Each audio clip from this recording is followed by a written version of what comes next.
of the now and the then, where the story starts and never ends. Tune in, lean and feel the groove. Every moment, a vibe you can't lose. It's for the culture, by the culture. Brilliantly's got the soul to show you. Breaking it down, lifting it higher. Feel the rhythm, spark the fire.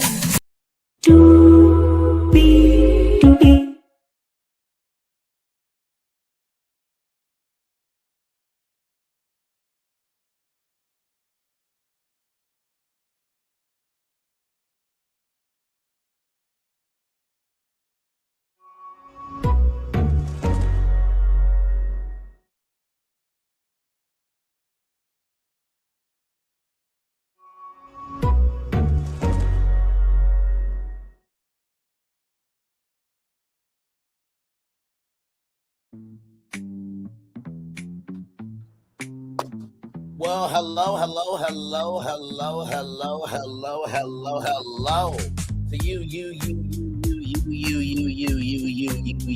you.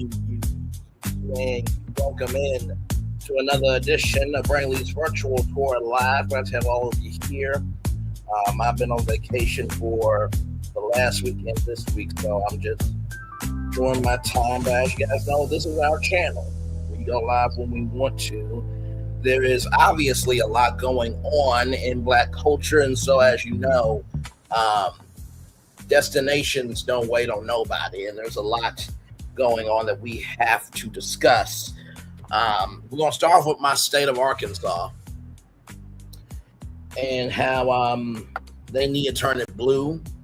They need to drag Sarah Huckabee Sanders out. Trashby Sanders is her real name, her daddy's name. Plus a lot more stuff. So y'all, let's get to it because Higher is waiting. Low is available, but either way, we got to go on tour. Yes, indeed we do. Let me take down this iconic intro here.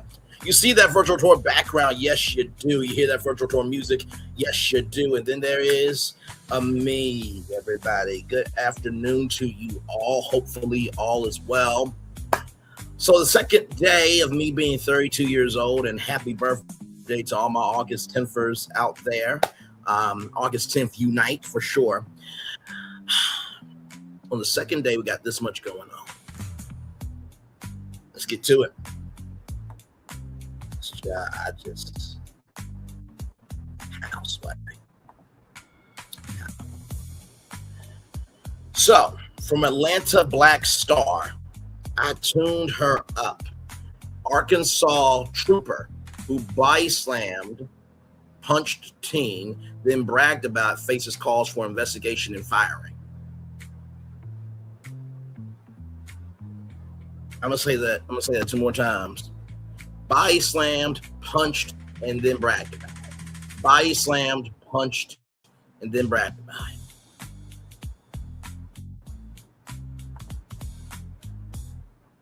Okay. You know, there is a thing as street justice, right? You do realize, right? There's a thing as family is police, right? Okay. One thing I know about Arkansas,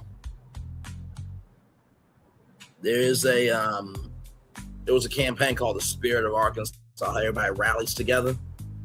Don't you think Arkansas can't rise up and find out who this motherfucker is? In the words of Optimus Prime, roll out. Don't you ever think that? Let's get to it, y'all. Ain't no damn sense. An Arkansas state trooper who slammed an 18-year-old woman to the ground, punched her in the face during a traffic stop, is now facing public outcry and calls for investigation over his use of force. Prominent civil rights attorney Ben Crump is now representing the Osceola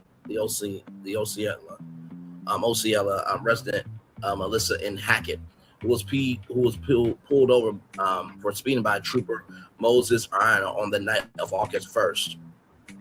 Dash cam of the incident and his use of force report revealed that Arana was at a gas station in Mahela, Arkansas, and saw Hackett's car speeding by with her hazard lights on. Then he followed her, clocking her traveling 71 in the 60 mile per hour zone.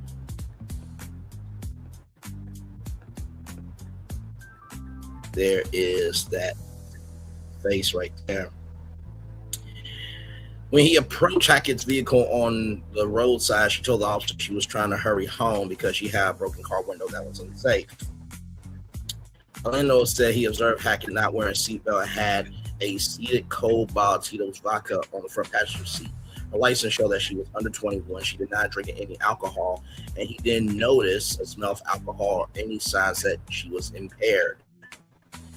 The officers used a force report obtained by NEA report. A Northeast Arkansas outlet said Orlando additionally wrote citations for speeding, not wearing a seatbelt, and possession of alcohol by a person under 21. He also told her that her driver's license was confiscated and that he gave her a temporary license. In the dash cam video, Orlando is seen handing her the tickets, rather, and advising her of upcoming court date. He says in a friendly tone, it's time to slow down, okay? A few moments later, he handed Hackett a form to sign acknowledging the receipts, to sign acknowledging receipt of the tickets on clipboard. Then he tells her, sounded perturbed, "You trying to go to jail, aren't you? If I wanted to go to jail, I would not have stopped." After walking back to his patrol car, I called another trooper who told him that he had stopped Hackett, a black chick, for speeding several days earlier, found an open container with alcohol in her car. The other trooper said he had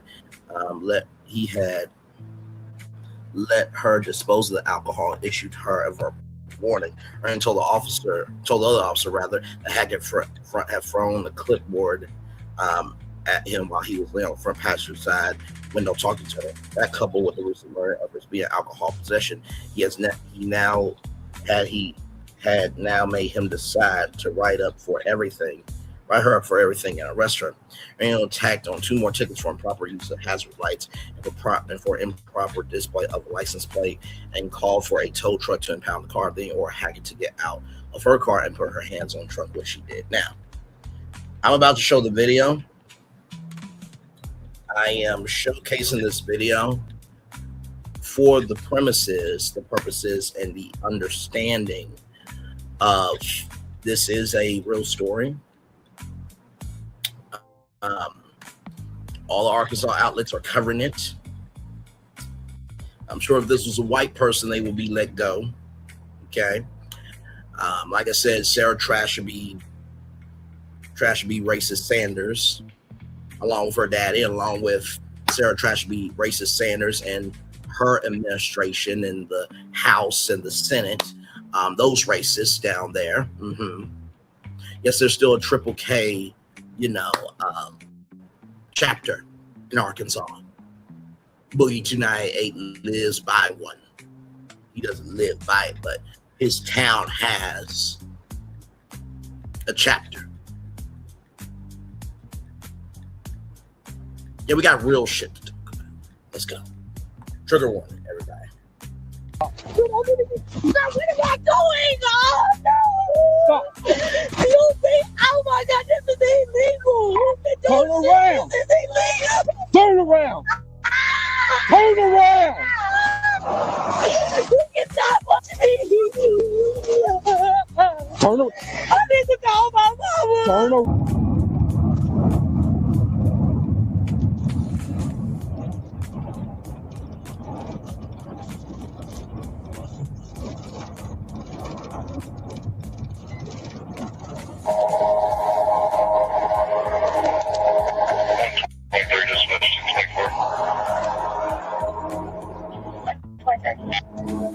Place your hands on your trunk. Place your hands, yep. 181. Keep your hands on your trunk, but take like 2 steps towards me. Yeah, let me get your left hand real quick. Get your left hand real quick. Do not resist. Do not resist. I need to call my mama. No, stop. What am I doing? Oh no! Stop. You think? Oh my God, this is illegal! One I need to resisting. call my mama. I don't give a fuck. Turn I around. didn't even do Turn shit. around. This is illegal! Turn around. Turn around. You cannot watch me! Turn around. I need to call my mama! Turn around. I'll punch you again if you don't fucking turn I around. didn't even do nothing! Turn around. Can I call my mama? No, we're past No, that. you just punched me in my head. No, okay. Put your hand. You close down. I Oh, I'm good. Just waiting to take her in custody. I can't believe it. Oh my God. Keep her hands there. Oh, Oh my God. Oh my God. Face. Somebody call my mama. Help Turn me. around. The fuck is your problem? Turn around. My mama. Do you have any weapons on you? No. Oh, my mama. You're acting like a real child. Shut up. Punched me in my face. Why do you think? Because you were resisting? No, I was not. You weren't resisting? No, I literally did everything you told me to do. Yeah, we'll see. Somebody call my mama. Call my mama.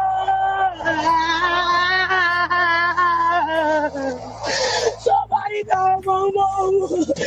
Mama.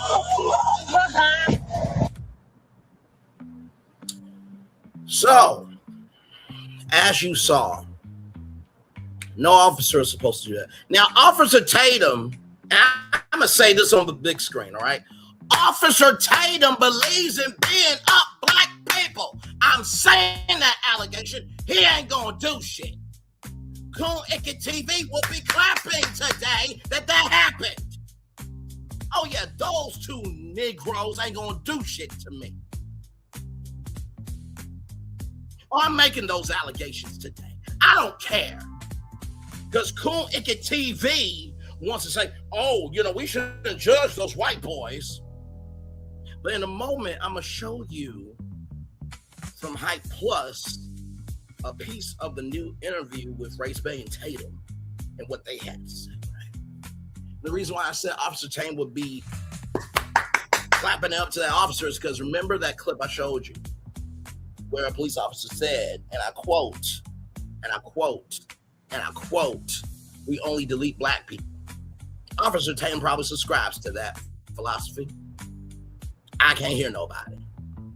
Like I said, whoever procreate with Coon Icket TV, make sure you get tested. Make sure those kids have actual men in their lives, because that is a whole social disease walking. Coon Icket TV. Also, Race Bay and Tam is a social disease walking. A socially transmitted disease, STD. Both of them. Okay? Let's move on. And if what I'm saying ain't true, don't respond. But if you do respond, it must be true to some damn degree. And y'all, I know what y'all gonna say, Bray, you doing too much. No, I'm not. It took Emmanuel Khan with E to have Race Bay and Tam say, I'm gonna stop going after the mom and dad. Why can't you just have decency, honor, and integrity without somebody telling you what the fuck to do? But this is the same motherfucker that said he wouldn't cry if his son passed away. That's what he said. That's what he said. Don't get mad at me. And Coon Icket TV's upset that black people have a difference of opinion than him. Son, you can't be. You got 222,000 subscribers, and you upset with somebody else having an opinion. And you try and be a hood oceanology expert. Get the fuck out of here. Moving on. And everything I said is alleged. Okay? All right? I was going to make those allegations. Okay? I know exactly what I'm doing. Here we go. As he grabbed her left wrist to place her in handcuffs, Hackett, who was wearing shorts and a t-shirt, said, "Sir, what did I do? I didn't even do nothing." Don't resist, Ariel replied while trying to get her left wrist into the cuff. "I need to call my mama," Hackett said, sounding distressed. The officer then grabbed Hackett under the armpit, spun around, slamming her face to the ground. Hackett seemed stunned and protested that she didn't do anything illegal and asked again for her. "I don't give a fuck, turn around," Ariel told Hackett, who was now on her back. Then a few seconds later, he punched her right in the jaw. "You can't punch me in the face," Hackett complained. Said who? But if you punch an officer, right, you do go to jail, correct? So nobody can punch you in the face, but you can punch somebody else in the face. But yet, to serve, protect, and defend, That's what y'all supposed to do. Y'all remember your history, slavery, right? During slavery times, it was slave patrol. Okay, know your history. And he was allowed to punch her for resisting and warned he would do it again if she didn't turn around. I literally did everything you told me to, Hackett said, crying. Ariel's report said after giving Hackett multiple commands to roll over without compliance, he delivered a one close fist strike to the left side of her face to gain compliance. He also said he drew his taser point the laser at her belt line, but didn't fire it. When Hackett saw the laser, she rolled over and placed her hands behind her back, the report said. After he stood up and pinned her to the front of his car, Hackett was sobbing and yelling at the motorist to call her mother and help her. You're acting like a real child. She acted like a real child, but yet you punched her in the face. So if somebody happens to find you today and whoops your ass, you deserve a GoFundMe today? Is that what we doing? Okay, all right. Okay. Because she can't have her story be out. Okay, all right. See, there's a reason why we're in 2026, and there's a reason why we have technology. Thank God for dash cams. Thank God for body cams. I died today. Shep Oriel said, adding a few minutes later, you turn nothing into something. Okay, Giles said no one ever. Placed in the backseat of his patrol car, Hackett told the officer that her leg hurt from being thrown to the ground and that what he did was not fair. I do not weigh more than 90 pounds. Hackett said, you didn't have to do that. You punched me in my face. I'm a female. She continued sobbing, begging him to let her call my mama. After I retrieved her phone from a car and got back in the patrol car, Hackett yelled, Siri, call my mommy. Ariel then said he was turned off her phone.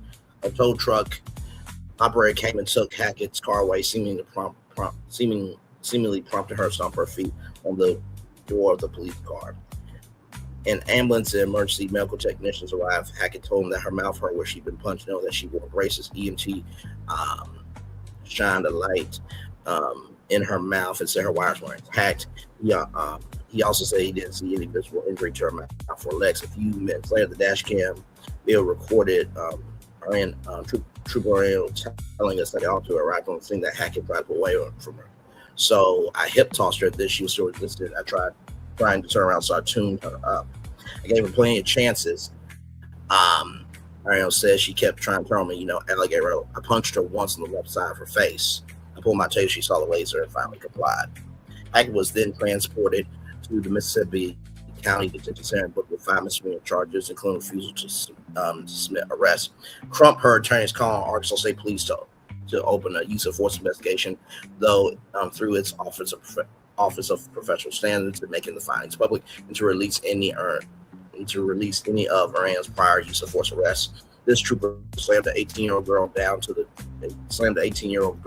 to the ground, punched her in the face. Crump said in a statement he rolled it down himself, closed fist, because she would not roll into her stomach. Lisa asked him what has she done. The video shows what she got for asking. Arkansas State Police have to explain to the public how that is a reasonable response to a teenager at a traffic stop. If you can't handle a teenage girl without taking her to the ground, cursing at her and punching her in the face, you should not be wearing a badge. The dash cam has since gone viral this week, drawing criticism from human rights advocates and the general public, while local organizers in Arkansas are calling for Ariel's termination. Okay, so there are some Arkansans standing up. That's good. That's good. Turn the fucking state blue in the midterms. Get that fucking bitch out. Yeah, the same bitch that got kicked out of a whole restaurant when she was the press secretary, and she got kicked out of a local restaurant in Arkansas. When you get kicked out of a restaurant when you have a national position and a local position, you should just never do politics. Sincere. Sarah Trashby Sanders got made fun of by a man dressing up in drag. Sarah Trashby Sanders got booed at a Razorback game. You know how hard it is to get booed at a Razorback game?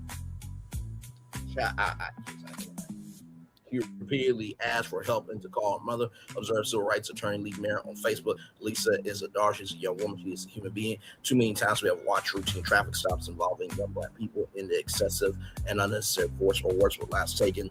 No one should have to fear being physically assaulted, harmed, or stripped of their during a traffic stop. Encounters with law enforcement must be grounded in professionalism, restraint, and respect for human life. This should never happen. Lisa Hackett deserves justice and full accountability from the Arkansas State Police. The Arkansas Department of Public Safety did not immediately respond to requests for comment about the incident from Lance Blaster. Of course they haven't, because they're waiting for their racist governor to give a statement. Of course, that's what's happening. Let's continue on. NEA report, Ben Crump retained by Lisa Hackett hours after federal lawsuit filed. I already showed the video. I'm not going to show it again.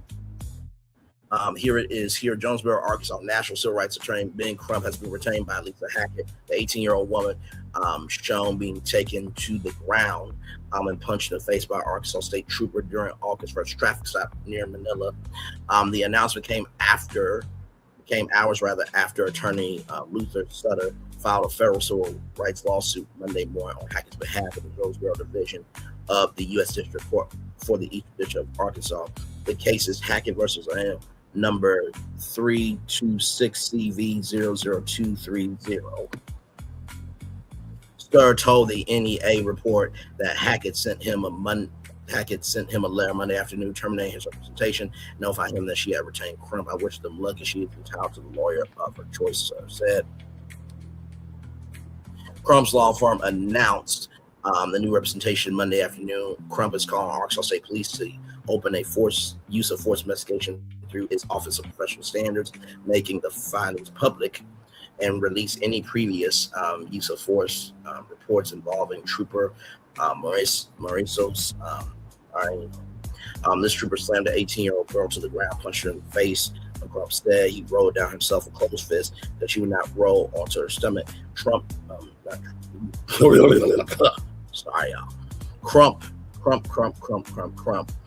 said Arkansas State Police must explain how the trooper's response was reasonable during a traffic stop involving a teenager.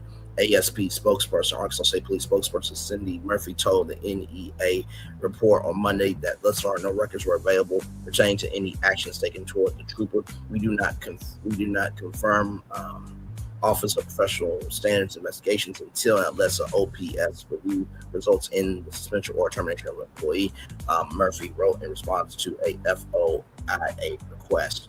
Lawsuit alleges excessive force in retaliation. The lawsuit filed Monday names Moreno in his individual capacity and alleges violations of Hackett's First and Fourth Amendment rights under 42 U.S.C. 1983. The first count accuses Moreno of using excessive force when he took Hackett to the ground and punched her in the face. The second count alleges First Amendment retaliation, arguing that Moreno used force because Hackett questioned the reason for the stop and criticized his actions. The complaint alleges Hackett's questions and criticism constituted protected speech. It claims the punch was punitive retaliation for what the trooper perceived as Hackett's poor attitude or refusal to submit questioningly to his authority. The difference here was Ms. Hackett's speech. The complaint states.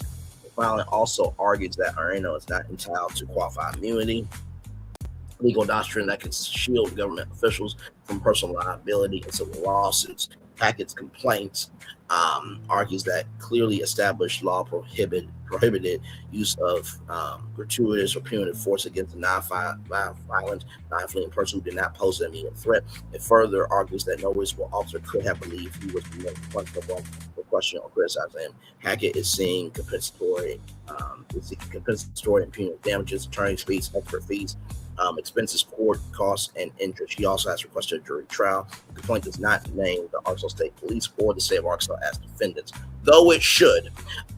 Stop and arrest captured on video. Moreno stopped reporting Hackett after clocking her traveling 71 miles per hour and 60 mile per hour zone. Hackett reportedly told the trooper that her vehicle window was broken. She was attempting to get home. According to Moreno's report, he initially intended to issue citations but changed course after speaking with another trooper and stopped Hackett several days later and allegedly found an open container in her vehicle. Moreno wrote that Hackett became argumentative, threw a clipboard at him, and resisted when he attempted to place her in handcuffs. The trooper's use of force report states that he took Hackett to the ground, delivered a closed fist strike to the left side of her face after she refused to roll into her stomach. Then drew his taser, activated its laser without firing it, according to the report. Dash cam video obtained and first report by NEA report shows Hackett crying out for help, asking to call her mother rather. She tells Reno that he cannot punch her. The trooper responds with profanity and warns that he will strike her again if she does not turn around.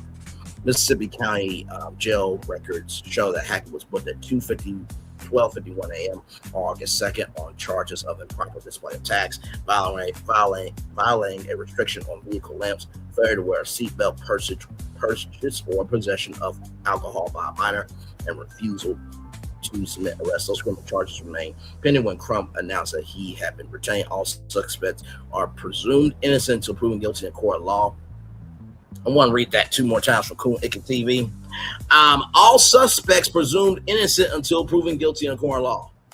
All suspects are presumed innocent until proven guilty in a court of law. So all suspects, including those white boys and Barts, are innocent until proven guilty in court of law. So until they're cleared, they're still a suspect, son. And all civil allegations remain unproven unless established through the legal process. So that is going on in my home state. I don't condone it. I'm not here for it. And fuck Arkansas right now. I love my state, but sometimes y'all get on my everlasting fucking nerves. How dare y'all? But God forbid, if Sarah Trash B. Sanders got punched in the face, everybody will be in an uproar over it. Not saying that she deserves to be punched in the face. But we all know it's different for us. Let's quit playing about this shit. Okay? All right. Moving on. Now, told you about Nolan Wells. I want you to listen to this. Shout out to Fight Club Plus News. Here we go. Reporting live from Hype Club for Hype Plus News, I'm Janop. Why would we call Cito if we have a dead body on the road? No matter how long it takes, people do not appear to be quietly accepting that Black teen can go missing and be found washed ashore 2 days later on an island he was last seen with friends. On Monday late afternoon, online personality Brandon Tatum would release another follow-up interview series surrounding the case of Nolan Wells. And this time it would feature 2 friends from the viral photo of Wells enjoying Corn Island, Mississippi before his assumed death hours later.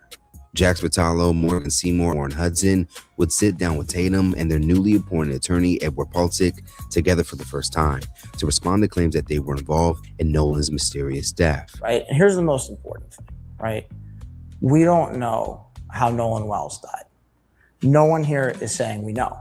But what we do know is Morgan, Jax, and Warren had nothing whatsoever to do with Nolan Wells' death. Hang on. I'm going to play that 2 more times. Here we go. In Nolan's mysterious death. Right? And here's the most important thing, right? We don't know how Nolan Wells died. No one here is saying we know. But what we do know is Morgan, Jax, and Warren had nothing whatsoever to do with Nolan Wells' death. One more time. We don't know how Nolan Wells died. No one here is saying we know. But what we do know is Morgan, Jax, and Warren had nothing whatsoever to do with Nolan Wells' death. Now, I haven't heard of any of those boys being arrested, correct? I haven't heard that. You haven't heard that. We haven't heard that. So that lawyer does not know if those boys are going to be guilty or not. So, yes, it's true. We don't know what happened. But we also know, in the words of Coon Icket TV, who is a flip-flopping coon, okay, everybody on Horn Island is a suspect, including them and Bart. So that was a fucking lie. Let's keep going. Now, in the nearly 30-minute conversation, they would express what life has been like for them after being wrapped in headlines and accusations, while addressing factors of race being connected and directly stating that they did not have anything to do with Wells' death. So, first off, I wish that none of this would ever happen. I wish Nolan could still be here with us today. And I wish that, like I said, none of this would ever happen. Like, I wish that all this could be erased and Nolan could be here tomorrow. I mean, that's more than anything. But other than that, I feel like his mom blasting You know what butt means? Butt means you negated everything you just said. Let's keep going. us on social media from the get-go, saying Blasting y'all on social media, but yet y'all were out there with Nolan. That was a picture that y'all took. So, like, how is that blasting y'all? Y'all literally, hey guys, get in here. Okay, everybody, all right, and click. Bruh, shut the fuck up. Let's keep going. or anything. But other than that, I feel like his mom blasting us on social media from the get-go, saying that he was out there with Warren and another guy. Why can't you say the other guy's name?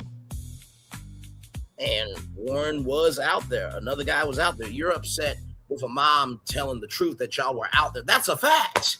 You gonna be upset with the police? With them saying y'all were out there too? Like, come on.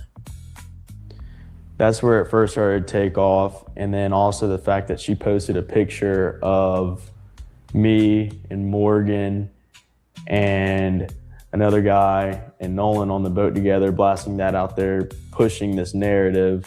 I wish it wouldn't have been reported as some type of race thing. I think it's really bad that like people are pushing the narrative of, oh, this is a race thing. Well, obviously it's not. I mean, this is like a brother to us. I mean, Nolan's no different than anyone else in our group. And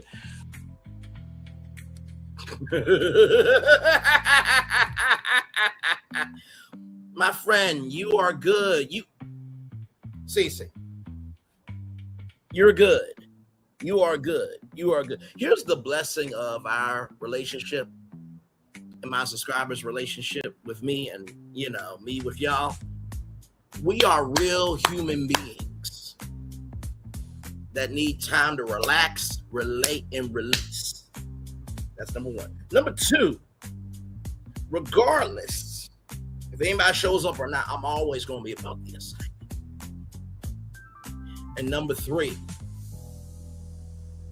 the relationship, the friendship, or whatever ship you want to have with me, it's not determined by the amount of likes, the shares, the subscribes. All that is important. But it's the fact of, are you lifting me up and am I lifting you up?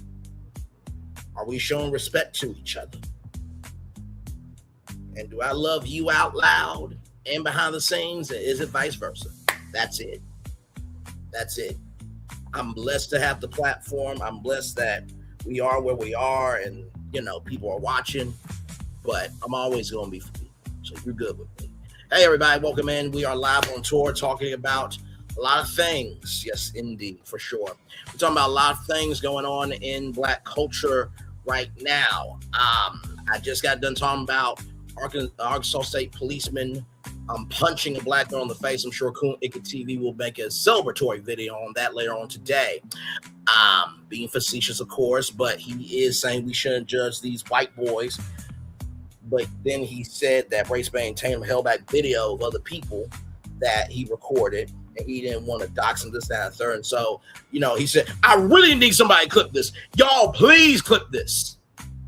But yet you said that we shouldn't judge these white boys, but yet now you're saying about Horn Island is a witness. That means everybody's a suspect. So what is wrong with you? Huh? So yeah, I can make that insinuation that Coon Icket TV will be celebrating that 18-year-old Black girl got punched in the face. Yeah, I can make that accusation based on how he's moving with this Nolan Wells case. And if what I'm saying ain't true, don't respond to me. Because we have actual content over here. Always have, always will. I'm more of a content creator than Coon Icket TV and Race Bane Tatum. Because I don't just post something up there. I don't just post a photo. I don't just post a Google search result. No, I break it down. I give you the origination of the source. I tell you what the source says. Then I give interpretation. I swear to God. I swear, just because you have a lot of subscribers doesn't mean you have it all up here, ladies.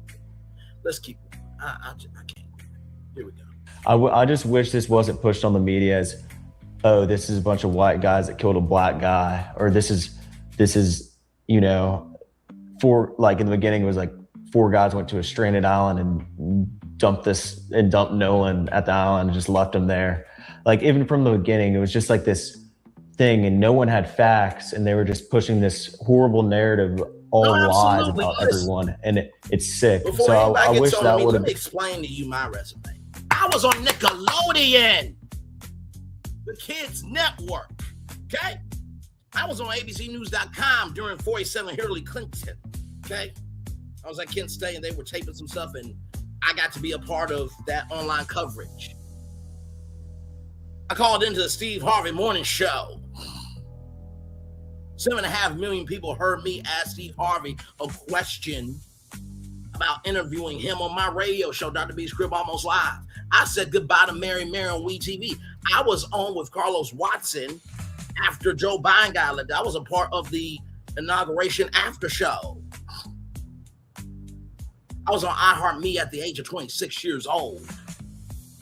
I broke out the Never Ever Mets on YouTube. I broke out Hard Hustle Houston on YouTube. I was ahead of NBC News and the Today Show about the Versant spinoff. Don't play with me. I told y'all to keep up to date with that Warner Bros. Discovery mishpuka of a whole motherfucker. And now guess what? There is a report now that Paramount might pull out of Hollywood by October 1st of next year. But y'all so concerned about Love and Marriage Huntsville, y'all don't recognize that Paramount bought Warner Bros. Discovery. Let me show you the state of black media real quick for all of you who just need to be checked real quick. Let me just do that for y'all, okay? Here it is right here. Disney has no black network. NBC Universal rather, no black network, but black people watch Bravo. Warner Bros. Discovery, Oprah Winfrey Network. Fox has Fox Soul. Next Star Media Group Incorporated has no black network. Paramount has BET, not to negate Bounce TV from Scripps Television. The Aspire Network from Magic Johnson. 365 Black from Free TV Networks, right? And what did I say, y'all? You can't have 2 black networks, can you? You can't have 2 black networks, can you? You can't have 2 black networks, can you? BET Plus is no longer around, you fucks. It has folded into Paramount Plus. So why y'all so concerned about a fucking show? You need to be concerned about the platform broadcasting the show. But oh no. No. It should matter more about an entity coming from a platform than the platform that's broadcasting the entity. That's y'all logic, right? Right? Okay, cool. Y'all got it.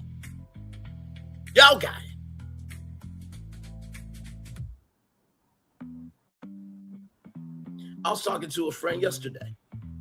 I said, do you think when I get in the media game that I'm changing up being a media commentator? Fuck no. Is Variety, The Wrap, Deadline, The Hollywood Reporter, are they going to shut down talking about Hollywood? Fuck no. So if they ain't going to shut down, why do you think I'm going to shut down talking about media?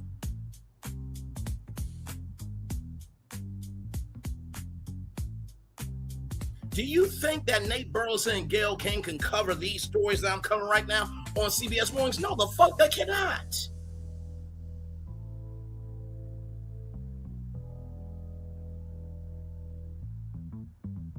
I always told y'all, if you understand the moves that are happening around you, you understand what you're seeing in front of you.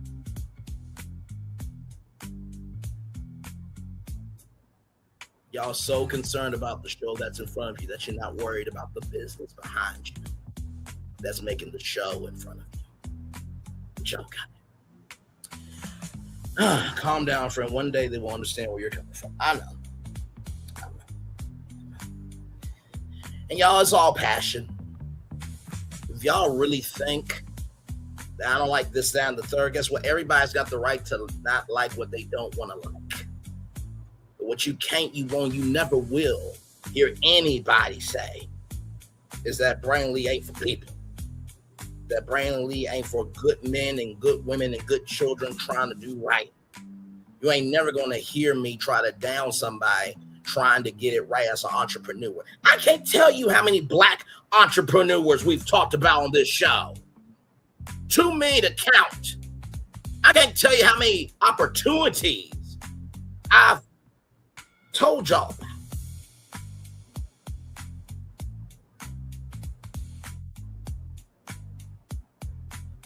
I can't tell you how many times I've done a solo destination just to break something down. Because y'all know I go live at 11 a.m. and 6 p.m. Sometimes 8:30. I'll go live when I want to. Because I want to, not because I have to. I know it's difficult to understand somebody can have this much range and be this real. But you better hope that you have helpers like me still moving about the world. Because one day, the helpers you judging, you're going to need those helpers' help to make sure your voice is heard. Let's get back to it. Oh, okay.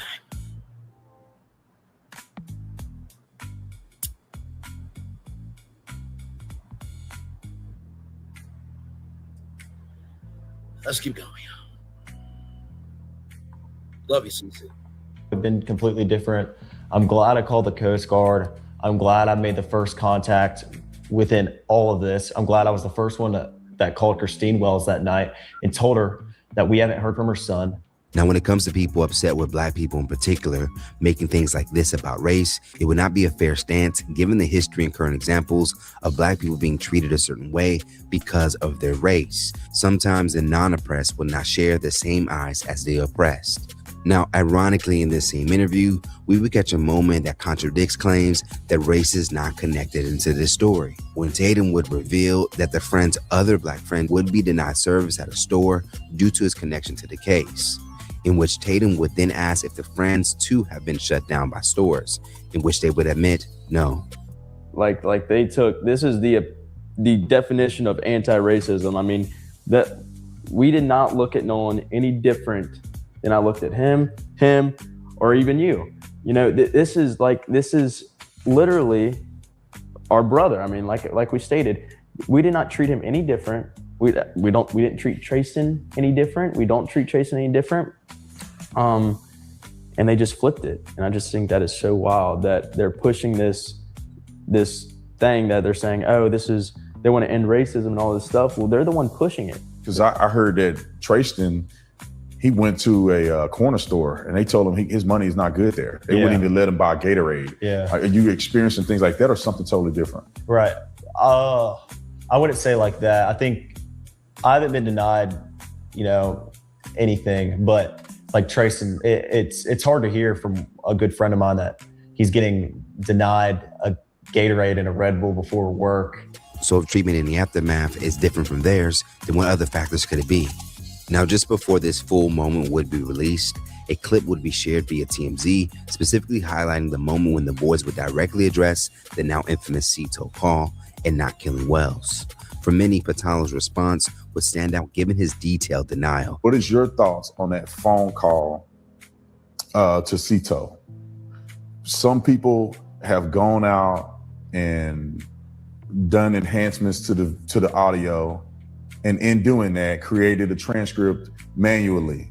It doesn't appear that the transcript was derived from an automated system or have any, in my opinion, real integrity with it.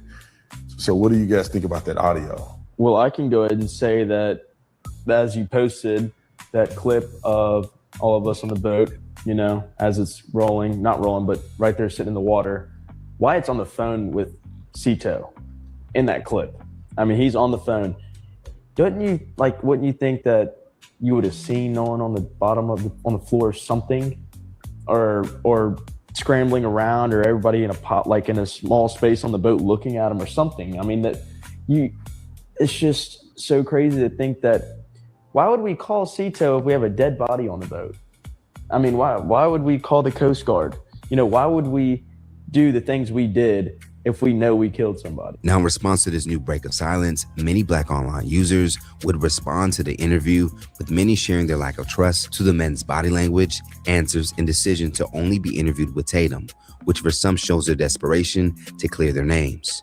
To note, the investigation is considered ongoing, and neither one of them have been labeled a suspect by local authorities. Hey, quick question. Who said anything about dumping his body on the island? When was that ever brought up? Why are they doing these podcasts?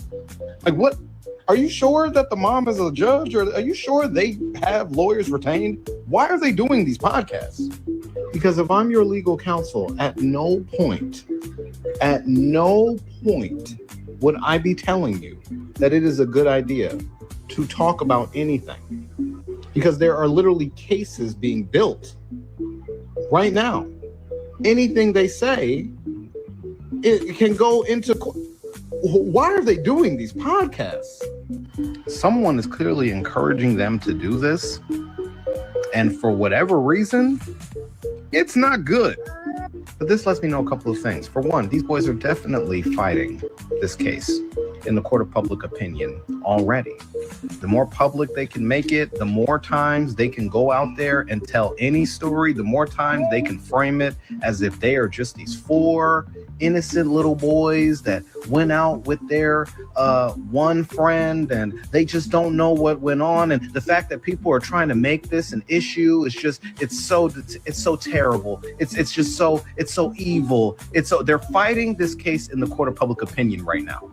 It's so they can get ahead of any jury. I've said this before. This is what they're doing. They're trying to get ahead of juries. They're trying to get ahead of the selection that will take place. They're trying to get ahead of all of the stories that will be told when a trial comes and they have to pick a jury and people have their opinions. They're trying to get this out there already. Now, let me pause it here for a minute.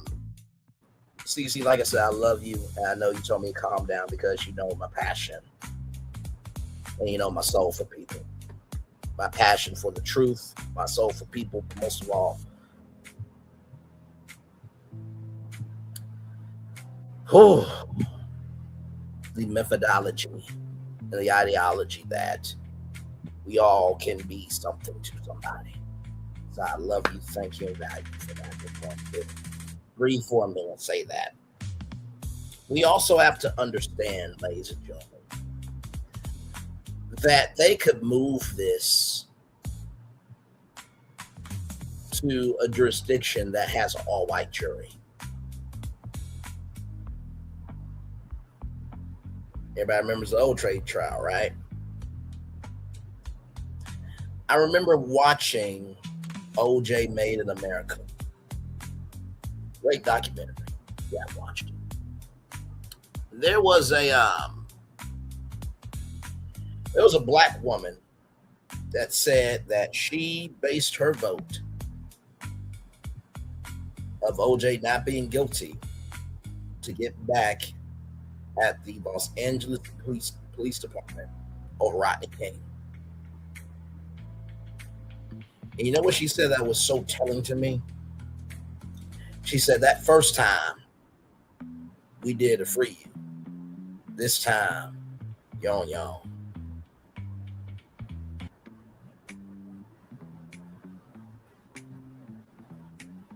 Carmelo Anthony's case was moved to another jurisdiction. You gotta think about that too, y'all. They can move this to another jurisdiction, have an all-white jury, and have a non-guilty verdict. A not guilty verdict, right? You gotta think about all the parameters. Let's keep going, y'all. This also tells me they weren't Nolan's real friend. They weren't. They absolutely were not friends with that young man. And I don't care how many different times they say they were, their behavior screams otherwise. They know what happened to him. They know. And that's why all their stories keep changing, or they're volunteering details that nobody asked for. Because like I said, who brought up dumping Nolan's body on the island. Who said that? Them boys are talking again, and what they said was that they don't like how people turn this into a race issue, and that they made it into a narrative. They talking about us, about how it was about race, and that this was the most non-racist thing, the most anti-racist thing, meaning that them having a black friend in their group, a friend that they claim to have not treated any different than any of the other people in their groups, as well as Tristan, the only other black kid in their friend group, is the most anti-racist thing. I want them to understand that being friends with a black person does not make you non-racist. I need them and other people like them to understand that talking about the factor of race, the aspect of race, whether or not race was a determining factor in a situation where somebody is now dead in a group of people who don't look like them, is not racism. Correct. It's not anti-white. It is based on a repetitive history of behavior and pattern recognition. It is coming from a survivor mentality of having to survive narcissistic abuse that is historically documented, that happens when a certain group of people take a certain individual that has melanated skin by themselves, and that person does not come back alive, and the rest of them do. I need them to understand it and be really real, because we know better. We know that when you're that one black friend in the group, you get made fun of, you get the jokes, and they laugh it off. The racism is casual. The racism is in jokes. It's dressed up as poking fun. But we love you, bro. We're just kidding, bro. Oh, you know you're my homie. You're my bro. I need y'all to understand something. Just because they were friends does not make them any less anti-black or racist. And I know they don't understand that, because I know that they support what they support, they believe what they believe, and they think that it's black folk that are pushing racism at the same time saying we want racism to end. No, Buki. Us talking about race is not pushing racism. Us bringing racial determining factors to the forefront of a conversation and how race has operated within the systems of this city, of this town, of this state, of this nation is not racism. When you are professing your innocence and you are passionately talking about your alibis and talking about how you would never do this and strongly advocating for you did not do this, that is not in and of itself proof of innocence. We can think about many, many cases where people have advocated and said like they did not do anything. I think about Rafael Palmeiro, who was testifying in front of Congress during the steroid trials for baseball, holding up its finger and saying, I have never used steroids. Then it turns out he did test positive and negatively ruined his legacy. Also, Lance Armstrong, maybe the most passionate defender of his own truth, of his own innocence, turns out he was actually cheating and lying the whole time. So these boys saying like, don't you think that if we had done something, we wouldn't have done this? It just reeks of like not understanding that just because you are passionately trying to convince me of something does not mean that it's not true. And it's there's a lot more here we're going to get into, but I just want to make sure that you highlight, like, the investigation needs to pull out real evidence of what happened or what didn't happen. And someone saying they didn't do it is not evidence of innocence. If you really cared about him, you really loved him, you really considered him like a brother, you'd be far more interested in the truth than caring so much about what the public thinks about what you may or may not have done.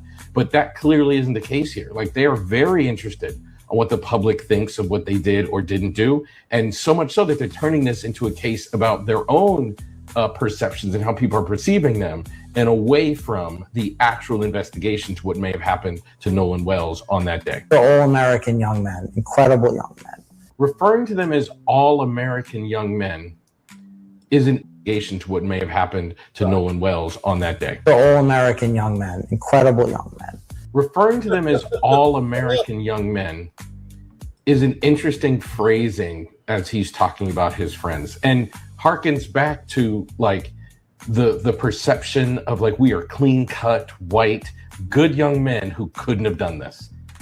That's intentional. Over in the comments of TMZ. This is the birthday gift every Harry Potter fan dreams of from Syndicate. Spoil your loved ones with a beautiful interactive gift box with flying letters to... I want to say this too. You know, first of all, that sister and that brother did an excellent job. When you can reduce somebody's existence to the point where people don't have to see the fullness of them, that is a tactic. You know, brown paper bag test, the 1/5 of a person. If you have 1/5 drop of blood, you would consider the N word with the GR at the end.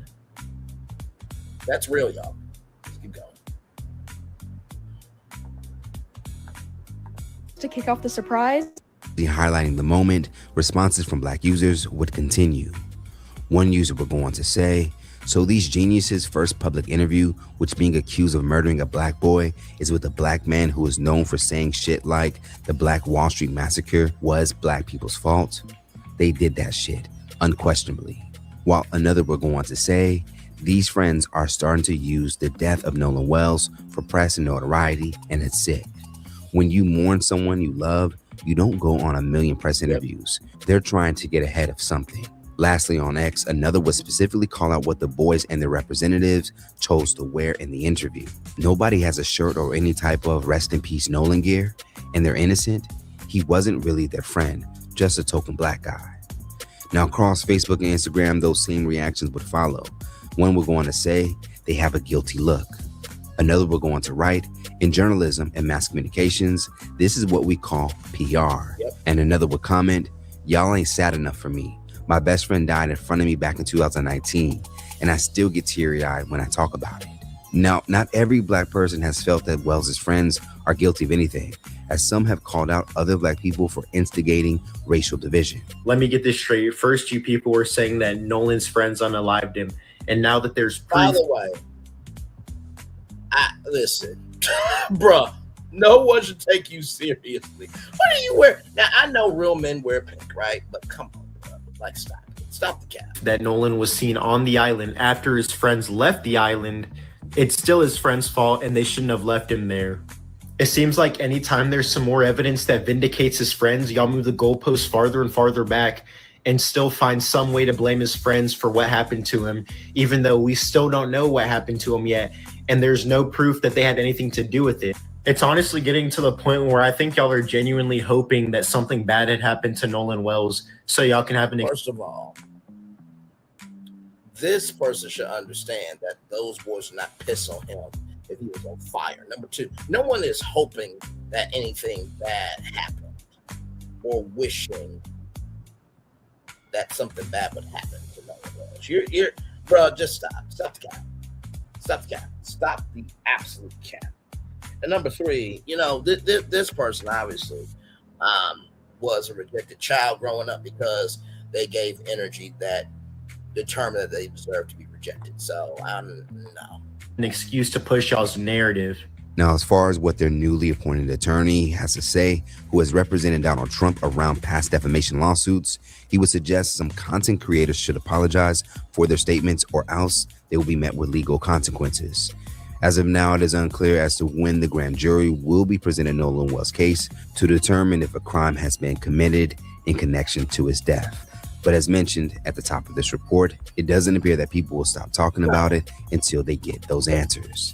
Let's talk about it more in the comments below. Do you think race plays a part in Nolan Wells' death? And do you agree with how his friends are deciding to speak out and shut down claims against him? Reporting live from Ibis Club, Fright Plus News, I'm John Abba. Have you ever needed glasses fast? Maybe you need glasses for your trip. So if you're wondering how I'm feeling like Martin Luther King Jr., man. Here we go. I'm tired of marching. Tired of marching for something that should have been mine at birth. I don't mind saying to you tonight. I don't mind saying to you tonight that I'm tired of the tension surrounding our day. I don't mind saying to you tonight that I'm tired of living every day under the threat of death. I have no martyr complex. I want to live as long as anybody in this building tonight. And sometimes I begin to doubt whether I'm going to make it through. I must confess I'm tired. I'm tired of marching. Tired of marching for something that should have been mine at birth. I don't mind saying to you I don't mind saying to you tonight that I'm tired of the tension surrounding our day. I don't mind saying to you tonight that I'm tired of living every day under the threat of death. I have no martyr complex. I want to live as long as anybody in this building tonight. And sometimes I begin to doubt whether I'm going to make it through. I must confess I'm tired. One more time. One more time. I'm tired of marching. Tired of marching for something that should have been mine at birth. I don't mind saying to you tonight. I don't mind saying to you tonight that I'm tired of the tension surrounding our day. I don't mind saying to you tonight that I'm tired of living every day under the threat of death. I have no martyr complex. I want to live as long as anybody in this building tonight. And sometimes I begin to doubt whether I'm going to make it through. I must confess I'm tired.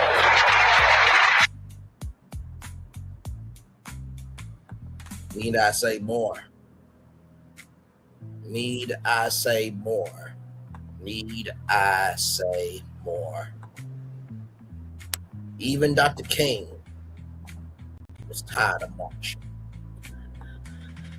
Ooh, my Lord Jesus, we got so much more to go. Talk about this here.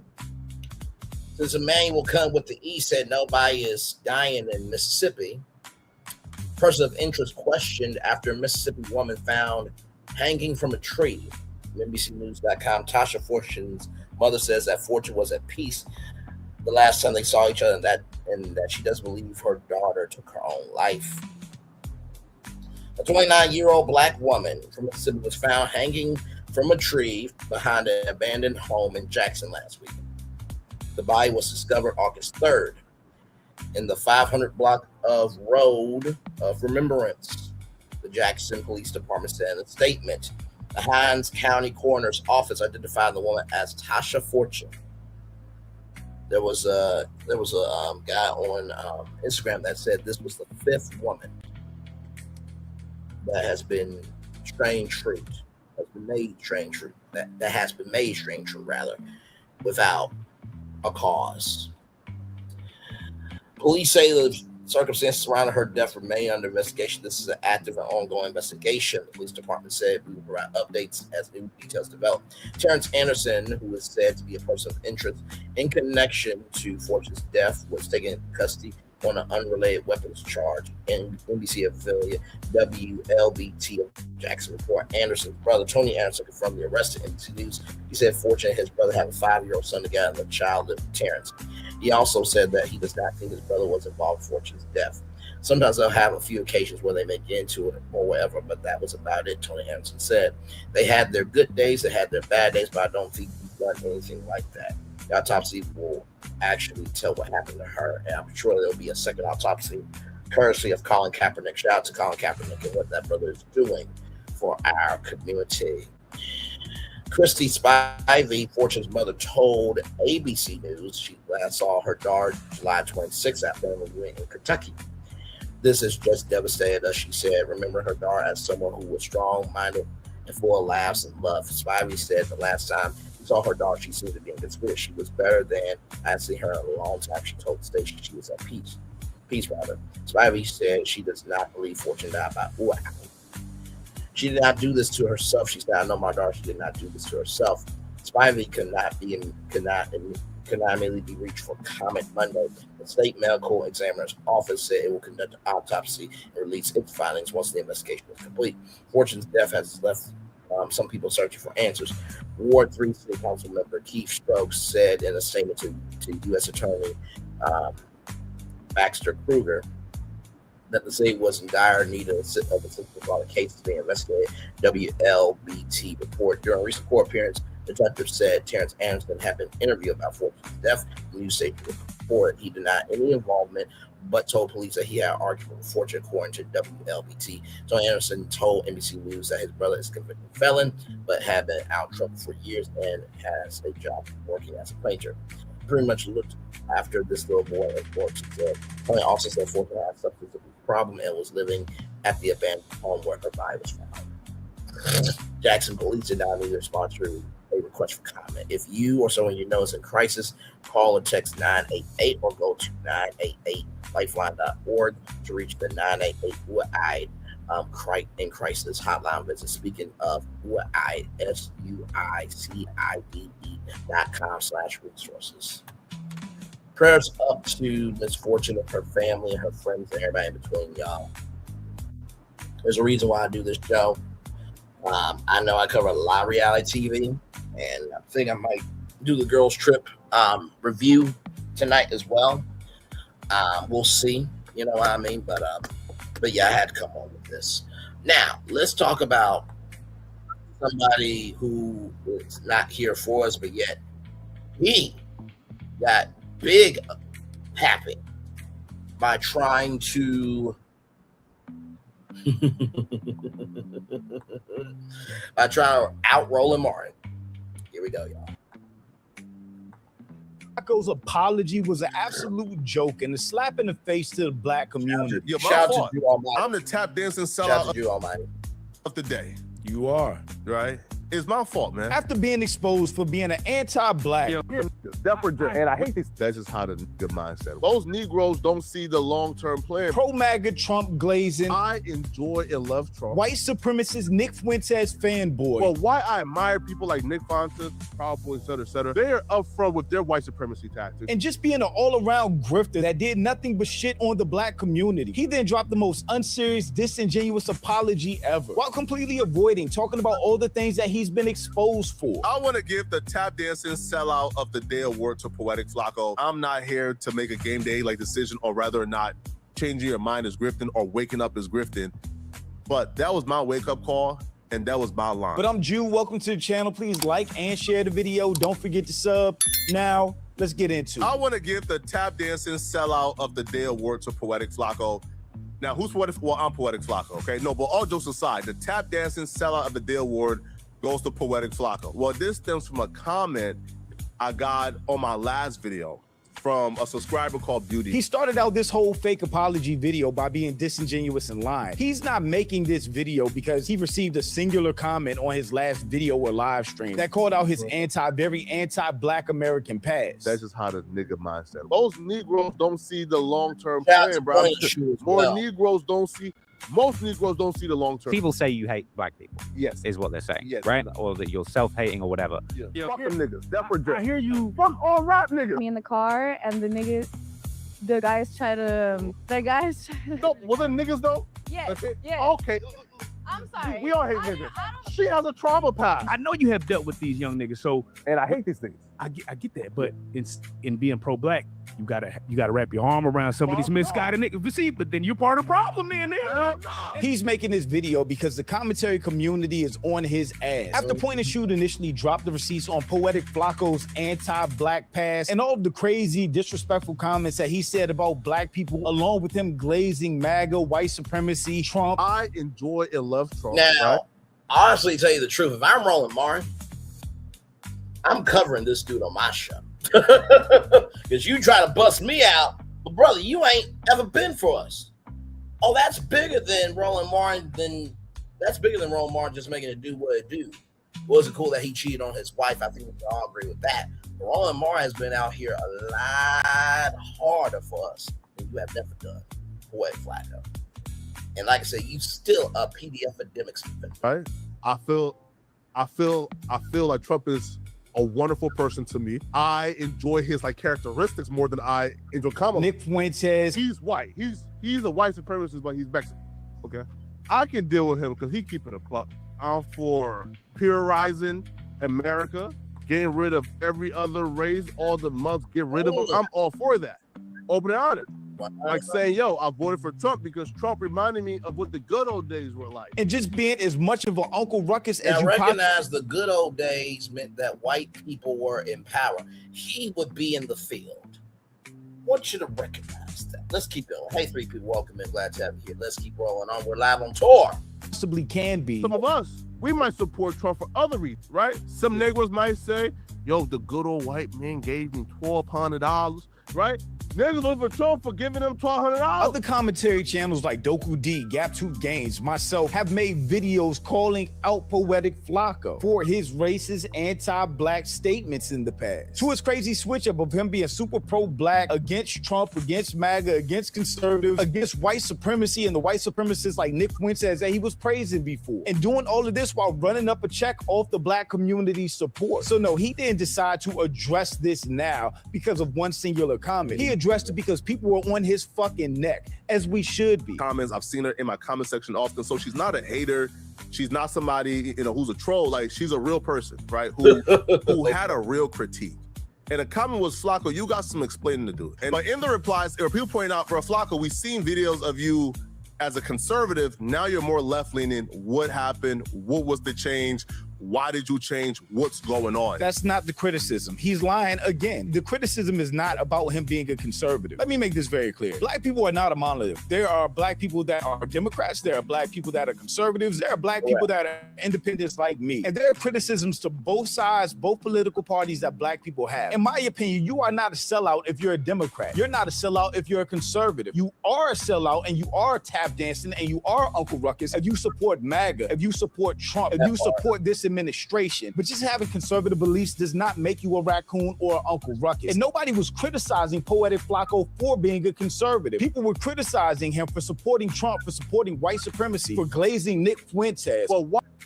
Now, also, too, O'Shea Du Jackson has voted for the president 3 times, right? And I hope that Juju, on my shout out to Coffee Unfiltered, Coffee City, that hopefully Juju on my call tonight as well. Why I admire people like Nick Fuentes.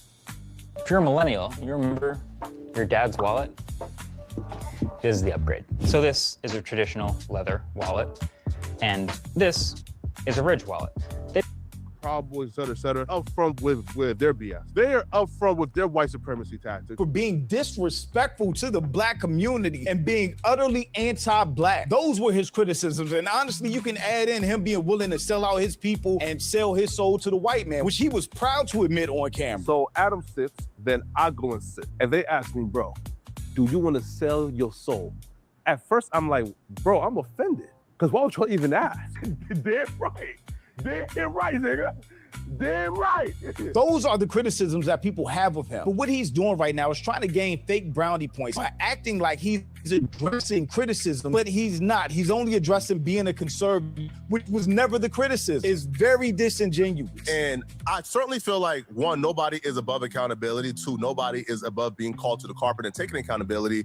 And nobody is above giving answers. Like, I don't think giving answers make you less of a man. So I'm here to give answers to even understand how I became or how I overcame. This nigga's about to have a 9-minute video talking about his history of conservatism when that was never the criticism. I bet you anything, he does not address his anti-blackness, him shitting on the black community, calling us pookies, talking about wearing welfare lines. He's not going to address any of that, which again is the main criticism, which makes him a raccoon, which makes him an Uncle Ruckus, which makes him a tap dancer, which makes him a sellout and a grifter, because you can't speak for the black community if you are anti-black, which he has been. So if he doesn't address that in this video, he is 100% a grifter. And any black people supporting him from that point on, you must not like yourself, because the man that you're supporting does not like you or your people. If he did, he wouldn't have. And that's very true, right? Like, listen, I agree we're non-monolith, right? I do agree with that. In the same token, I truly believe, right, that at the beginning, middle, end of the day, the only way we will ever rise up is if we call people out. Now, like I said, I think my takes are about 8 out of 10 times, right? To be real with y'all, I just feel like now all skin folk are kin folk. Let's keep going. Said all the things that he said, and he would acknowledge it up front, take accountability for it, and apologize for it, which I guarantee you he's not going to do in this video. You kind of have to understand a little about my life. Now, a lot of you guys already know this information because it's no surprise, but I spent a lot of my life in North Dakota, right? And North Dakota is overwhelmingly conservative, is Republican. like mostly like damn near everybody like I know is conservative in North Dakota. It's one of those things where you don't really even think about it. Even like certain quote unquote Democrats or conservative, it's just a place where conservatives are. I was even raised in a really conservative household. My father was a conservative African man. To this day, he's still conservative. What I want to know, because I don't give a fuck about him being conservative. John, I watched this, and that thumbnail is exactly what happened in that live. I watched it. Poetic Flacco just, I mean, he's the stuttering black John Melendez. Okay. And nothing wrong with having a stutter. Okay. Steve Harvey had a stutter. Plenty of other women had a stutter. That's not the problem. You can't say that you're for us, but yet you're supporting somebody that is destroying us. You can't say you're for us, but yet you're supporting somebody that's destroying us. You can't say you're for us, but yet you're supporting somebody that is destroying us. Let's keep going. Want to know about his anti-blackness. Is your father anti-black too? Does he shit on black Americans all day? Does he call us lazy and say wearing welfare lines like you typed out? This is what he used to do back before he joined YouTube. He was a political activist. You're a Negro in reading this. First off, stop identifying black people as Negro. This ain't the 1960s. That's disrespectful and ignorant as fuck. If you're a Negro and you're reading this, chances are you identify. I don't use that language in my everyday life. I've used it here and there, but that's not the totality of who I am. But y'all straight up now. I don't put up wish that I don't have to. So yeah, I even call Issa Rae. I wish he said I'm rooting for everybody black. I'm like, does that include Amanda Seals? Or are we being selective? Now, with Amanda Seals, we can understand why. You know what I mean? But it's like all skin folk ain't kinfolk, child. We got to start being about that.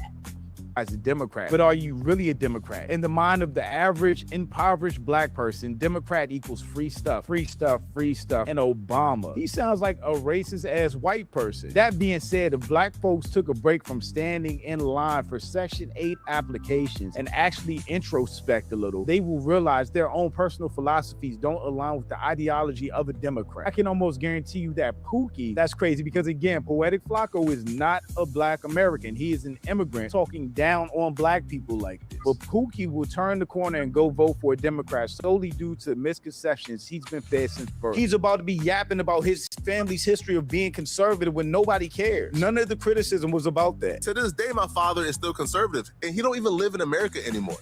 My dad moved back to Liberia to work in the government, and he is still conservative. So that was what I was surrounded by, and I bought into the hype. I bought into the hype so much, I didn't even bother doing research.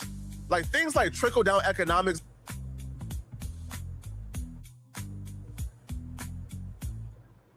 You don't bother doing research, huh? You don't bother doing research, huh? You don't bother doing research, huh? Okay. But yeah, you'll just defend PDF academics anytime he says, bark, bark, bark. Come on, boy. Come on, boy. Come on, boy. Roll over. Roll over. Roll over. Go, Barry. Go, Barry. Go bury the fact that I told Greasy, a 15-year-old Discord girl. Go ahead and bury it. Chad. So if you didn't do no research, does that mean all your videos don't have any accountability, integrity, and you don't have any responsibility for any of the things you said? He's just said he doesn't do any research. That he didn't do any research.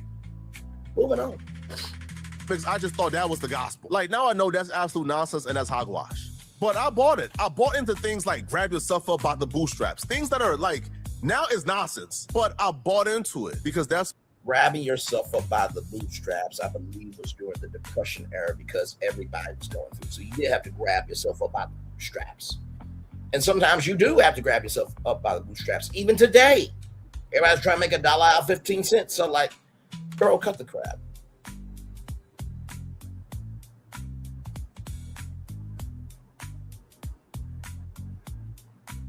Sorry, I'm just checking something on my phone. And yes, we're going to talk about Tasha K. Don't you worry. Because I saw Tasha K earlier this morning, right? And she did this video of like, I'm done. I didn't get why, but oh, buddy, wait till you see. what we're going to talk about here a little. That's what I was surrounded by. That's what I bought into. I didn't leave North Dakota, I think, until 2022 when I came to work for No Jumper. What does any of this have to do with anything? Even that, you still had the internet. Social media was still a thing. You could have Googled, you could have learned, you could have researched, you could have done your homework to inform your decisions and your biases. But you're telling me you didn't do any of that until 2022 when you got to No Jumper in California. And again, who gives a shit? Nobody's criticizing you for being a conservative. We're criticizing you for being an anti-black Uncle Ruckus sellout and a grifter, which is what you are based on this video and the previous ones. Me being conservative at the time was not something that I really hid, to be honest, right? I was on camera spewing the same nonsense, trickle-down economics, grab yourself up by the bootstrap, just being uneducated and not really understanding the history. These were things and policies that I actually thought worked. My wake-up call for me was the rise of white nationalism. When I realized this. Look at you on my face. The fuck? It's always been here, son. The rise of it. Child. Drewski has done more to impregnate people with the word of God than Poetic Flacco.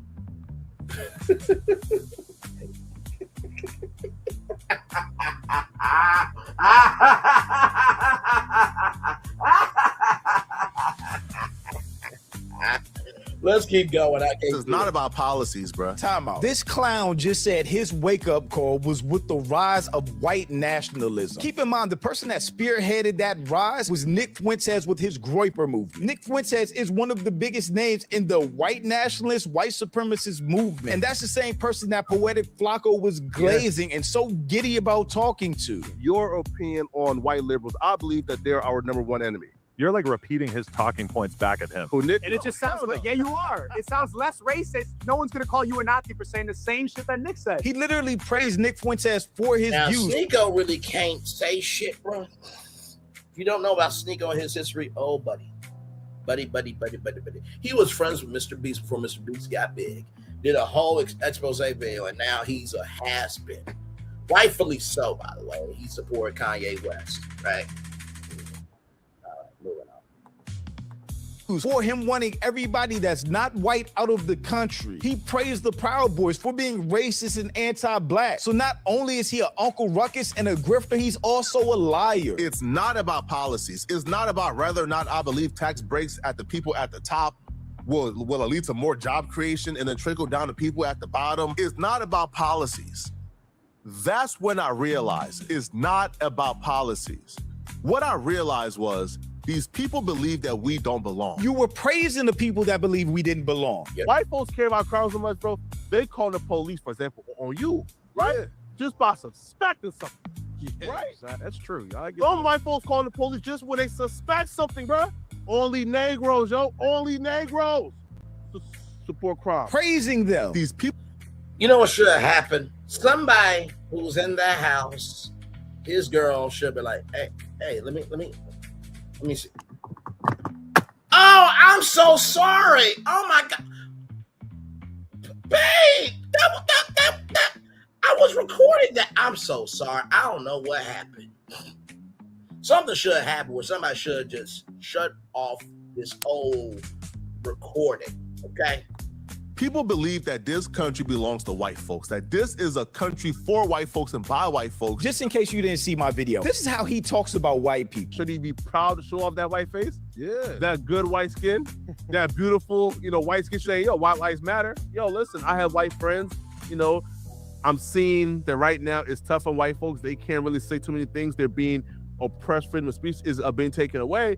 Yo, white lives matter because I rock with my white friends. I got no problem. The good white man look him and like in his eyes and say, yo, 104 years plus 200. He said the good white man. He sounds like Uncle Ruckus right now, verbatim. Ain't no nigga that close to white man business and still starving. Meaning this, right? Even the niggas with the most integrity who don't trust the good white. You can literally close your eyes while listening to those clips and think you're listening to Uncle Ruckus from the Boondocks. And black folks do not belong in this country. And once I began to see that rhetoric rise more and more and more, that was my wake-up call. That was my wake-up call that I cannot align with these people. These people fundamentally believe that the white race is superior. They fundamentally believe that we are inferior. They fundamentally believe that people like myself are second-class citizens. And you knew that while glazing Nick Fuentes. I would have been an absolute fool seeing people like Stephen Miller, who was granted a position in this administration, and seeing him talk about the replacement theory. Nick Fuentes talks about the replacement theory. All of the white conservatives have always talked about the replacement theory since before Trump ran for office. The great replacement theory. Yeah. A theory. Okay. It's the realest thing there is. And it's happening not because unseen hands are orchestrating it, though clearly they are, but because the native peoples of all these countries are participating in it. 10 million illegal immigrants in 4 years. And then whites and Christians are going to be the minority. And that's true in Canada, Australia, all the countries in Europe. So you could say there's 2 billion people, but what's the proportionality? What is the percentage of people being born that are white? Where's the arrow pointing? Where are we going to be in 50 years? In 50 years, there might be an Israel. In 50 years, there's going to be a white person. Literal white supremacists. I would have been a fool to align with people of that sort. And that was my wake-up call. My wake-up call was the rise of white nationalism. When these folks stopped pretending. He's a fucking liar. There was a time where, a lot of these people, they would deliberately hide and conceal their real opinions to placate the mainstream society. But once Trump came back, once white nationalism became a thing, once people like Charlie Kirk was on Twitter saying that bruh, whether people cloak it or not, it's always been here. I mean, Abby Phillip needs Braylon Lee to handle her heavyweight stuff because they're on CNN late night disrespecting black folks left, right, and center. The hell wrong with you? Muslim can't be the mayor of New York because he's Muslim. Because people have memory like goldfish online. Let me just remind you. The right became overtly racist when Obama became president. They start talking about we need to take our country back and white man fight back. And then the white replacement theory came up. And they've never once hidden how racist they were. So by the time Trump took office, they were in full effect. And after Trump left, we had a whole different administration and Trump came back. And he was still glazing Trump 2 years ago. Cut it. Yo, Trump, no more niggas, right? No more niggas. Because, if you let one nigga out of jail, bro, you about to get, I'm talking. Somebody is offering me $500,000, $1 million to come and DJ at an event that's honoring Trump, bro. Sign me up. Where do I go? Sell out. This man walked into a room for the National Association of Black Journalists, like hostile territory. And he walked in, not even shaking that man's hand the right way, bro. It's like you don't even want contact with him. Like, based on this body language right here, bro, you know she was gonna be on BS with Trump. He's a little academic. He's just a Trump That's blazer, it. for sure. Trump stood in the fire and answered all the questions. Mind you, Kamala Harris hasn't done nothing like this and probably won't ever. In such a horrible manner. First question. You don't even say, hello, how are you? Are you with ABC? Because I think they're a fake news network, a terrible. I'm sorry. It's just the voice sounds like a cartoon. Let's hear it one more time. First question. You don't even say, hello, how are you? I'm sorry. That part just makes me laugh so hard. Blazer, for sure. Trump stood in the fire and answered all the questions. Mind you, Kamala Harris hasn't done nothing like this and probably won't ever. In such a horrible manner. First question. You don't even say, hello, how are you? Are you with ABC? Such a horrible manner. First question. You don't even say, hello, how are you?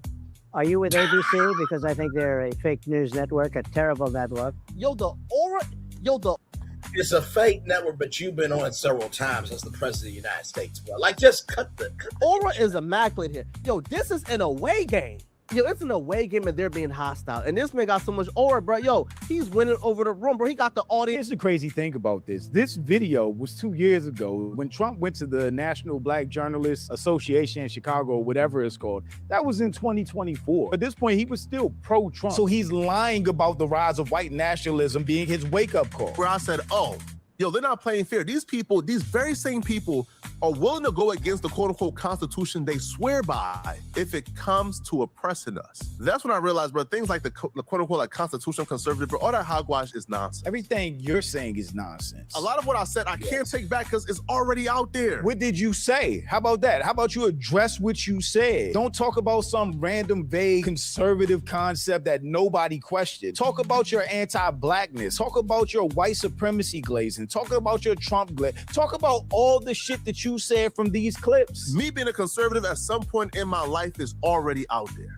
I cannot take it back. But what I can say is, yo, if I said something that hurt my audience, is people who watch me and support me. Is he about to say, I'm who's a sorry part if of this I offended mission. you? Or I'm sorry if you're offended? If they heard and seen that and it affected them and it caused them hurt or trauma or pain, yo, bro, I apologize. He had the full YouTube apology. I'm sorry if you were offended. He does not care about y'all. He does not care about black at all. Bruh, if people are making videos on you, you have offended. There's no if, and, or but there, okay? people. If he did, would took full accountability for everything that he said, line by line, he could have went clip by clip, been like, this was bad, this was a bad look, I shouldn't. I mean, at this point, but when Flacco may support the fact that EDP 445 are not going to jail. At this point, yes, I've watched the documentary. He a sick fuck. Straight up a sick fuck. And he could still be going to jail up to 2027. Child, listen, I can't do it. Shouldn't have said that. I was misinformed. My bad. I apologize. He didn't do none of that. I do apologize to you guys, man. If you guys seen anything I said in the past and you guys said, man, Flock, I supported you. Damn, man. Yo, my fault. All right, so that's one pair of glasses with prescription lenses plus anti-reflective lens. I'm the tap dancing sellout of the day. You are. Right? It's my fault, man. But we all have our wake-up call. I'm not here to make a game day like decision on whether or not changing your mind is grifting or waking up is grifting. But that was my wake-up call, and that was my line. It's grifting because you have been anti-black this whole time. You have been pro-MAGA this whole time, pro-white supremacy. And now all of a sudden you're getting a bag because you're talking about racist white people and acting like you're down with black people when you don't fuck with us for real. That's why you're a grifter. You were bragging about getting 100,000 from Chud the Builder in 1 month and black people were supporting you. Meanwhile, your whole history is shitting on us. And that was my non-negotiable. I can't align myself with white supremacists and white nationalists, especially when they're openly talking about now getting rid of us, replacing us, taking away. They've been doing that shit, you dumb fuck. You not know about blackface? Do you not know? He don't know about Lovecraft Country. Because it talked about all this. He doesn't know about Roots. He doesn't know about holes. You got to go and dig those holes out. I'll dig it up on tickets. Cut the shit. Away our rights. I can't stand by that. I can't stand by this administration. So again, to anybody who heard what I said, who really support me, man, and you're like, damn, Flocka, bro, I apologize and I take full accountability. He's not apologizing or taking full accountability for the things that he's been criticized for. I know I probably said that like 20 times throughout this video. He's lying and further proving why he's a grifter and why he cannot be a reliable voice in the black community. Now, where I'm at right now, people have wondered, Flocka, what exactly is your politics? I still consider myself a moderate. Again, if you watch this, again, my politics don't come before my mission of black liberation. It just doesn't, right? He keeps saying black liberation and black prosperity. You are the only one prospering off this bullshit you're running. Your audience ain't making 100,000 a month off you grifting to them and acting like you care about black people all of a sudden. Oh my God.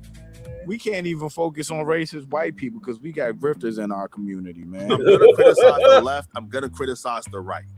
It's really that simple. However, my mission is to go against these people who are literally trying to make us second-class citizens in this country. And I'm gonna continue to criticize people like Chud the Builder.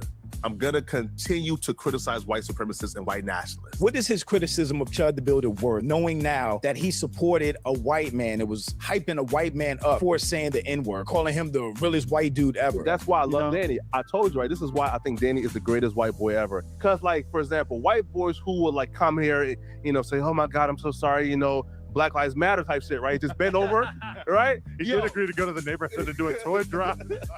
Danny's the white boy who goes say, fuck all that, bro. I said it. I stand on the A. So the white person whose ass he's kissing is fallen YouTuber Danny Mullen. And Danny Mullen, a lot of his fame came from his outrageous behavior and his open use all content and words. Just to get online now and try to criticize. Kicking Poetic Flacco's back and shout to y'all too.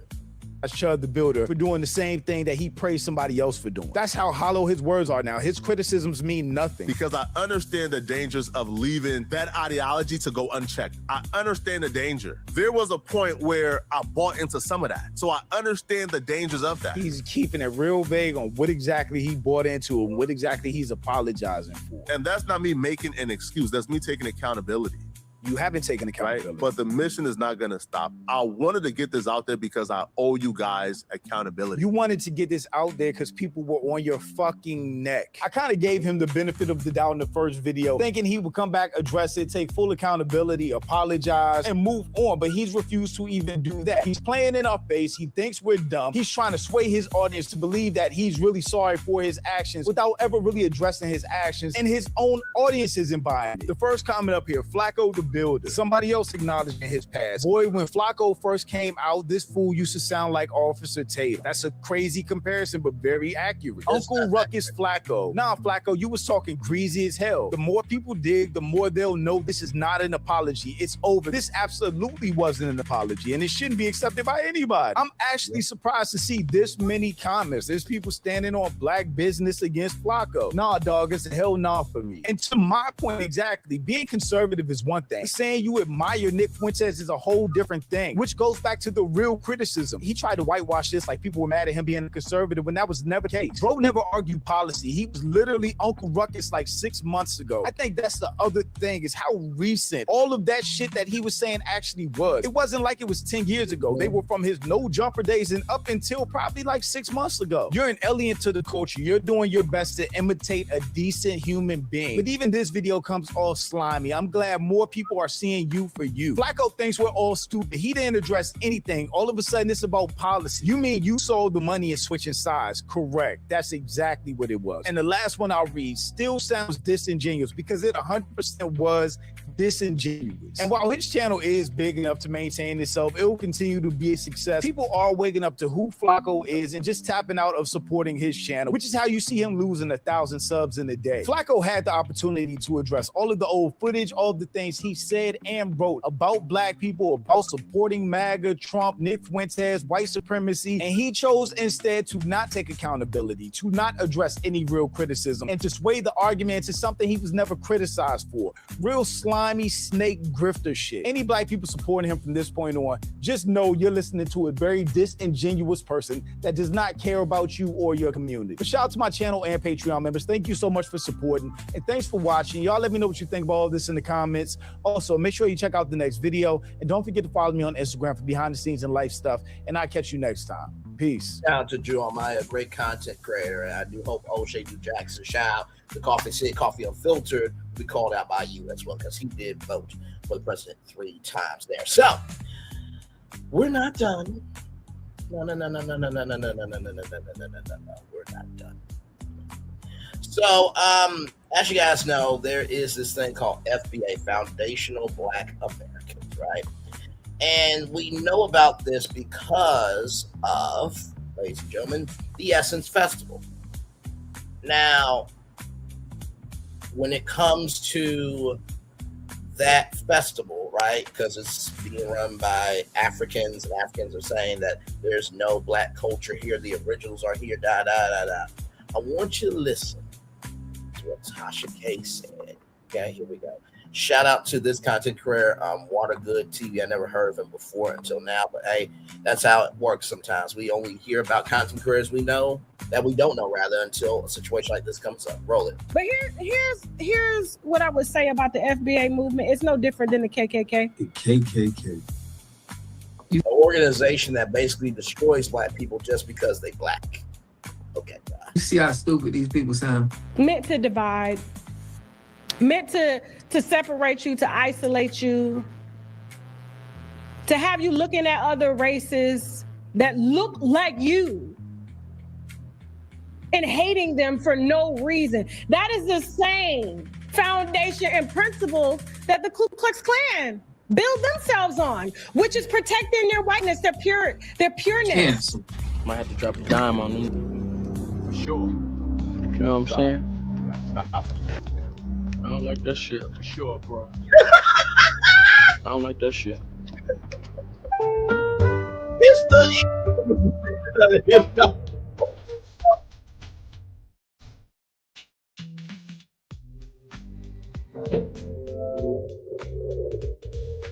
and then I can update it over.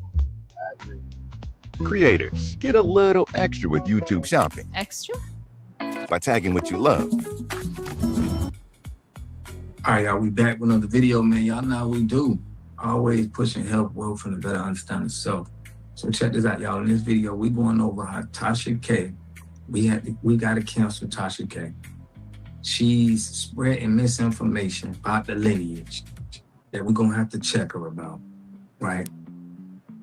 She's upset because, you know, she married an African and I guess the rhetoric doesn't fit for her husband and her kids. So she feel like she gotta trash the whole lineage, which is not gonna be, that's not acceptable. All right, I'm gonna go over what she said. Make sure y'all subscribe to the channel, hit that like button, and push me in the algorithm. I greatly appreciate that. We gotta give Tasha K the business. So check this out. This is exactly what she said about FBA. Shout out to my boy Don Jeter for sending me this, man. Put me on Tasha K. I don't really even watch Tasha K.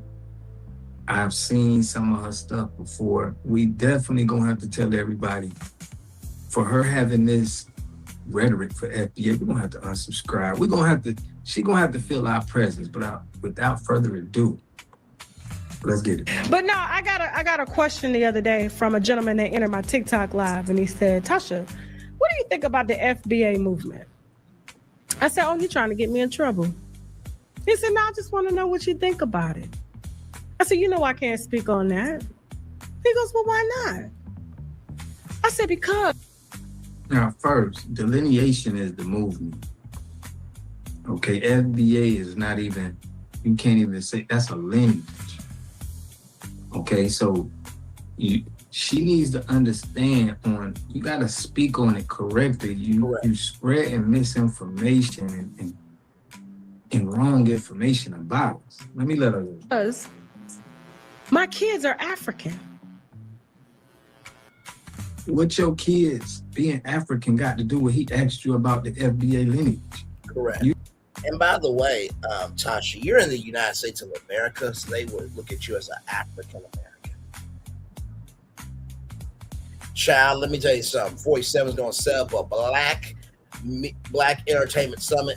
Yeah, look at my African Americans over there. Tasha K and Nicki Minaj are going to be the host of the Black Entertainment Summit here at the White House. It's going to be fabulous. Okay? DJ T, the rapper, is going to make an appearance. What in the words of black people, what do they say? Make it do what it do. That's exactly what I'm going to do. DJ T on the ones and twos, spitting bars. So you out your mind. You should have been saluting, man. I'm proud of them people for learning their ancestral history and where they come from. You know, we want everybody to know where they come from and be able to represent where you come from. What's wrong with saying that? Listen to this bozo. Check it out. My children are African. My grandfather is Bahamian. Why would I speak on the foundational Black American movement? That's not even my platform. We have these groups, these subgroups. But she talks about African American celebrities, though. I can't do it. I can't do it. I can't do it. I can't do this motherfucking ass shit. So, oh my God. What the hell?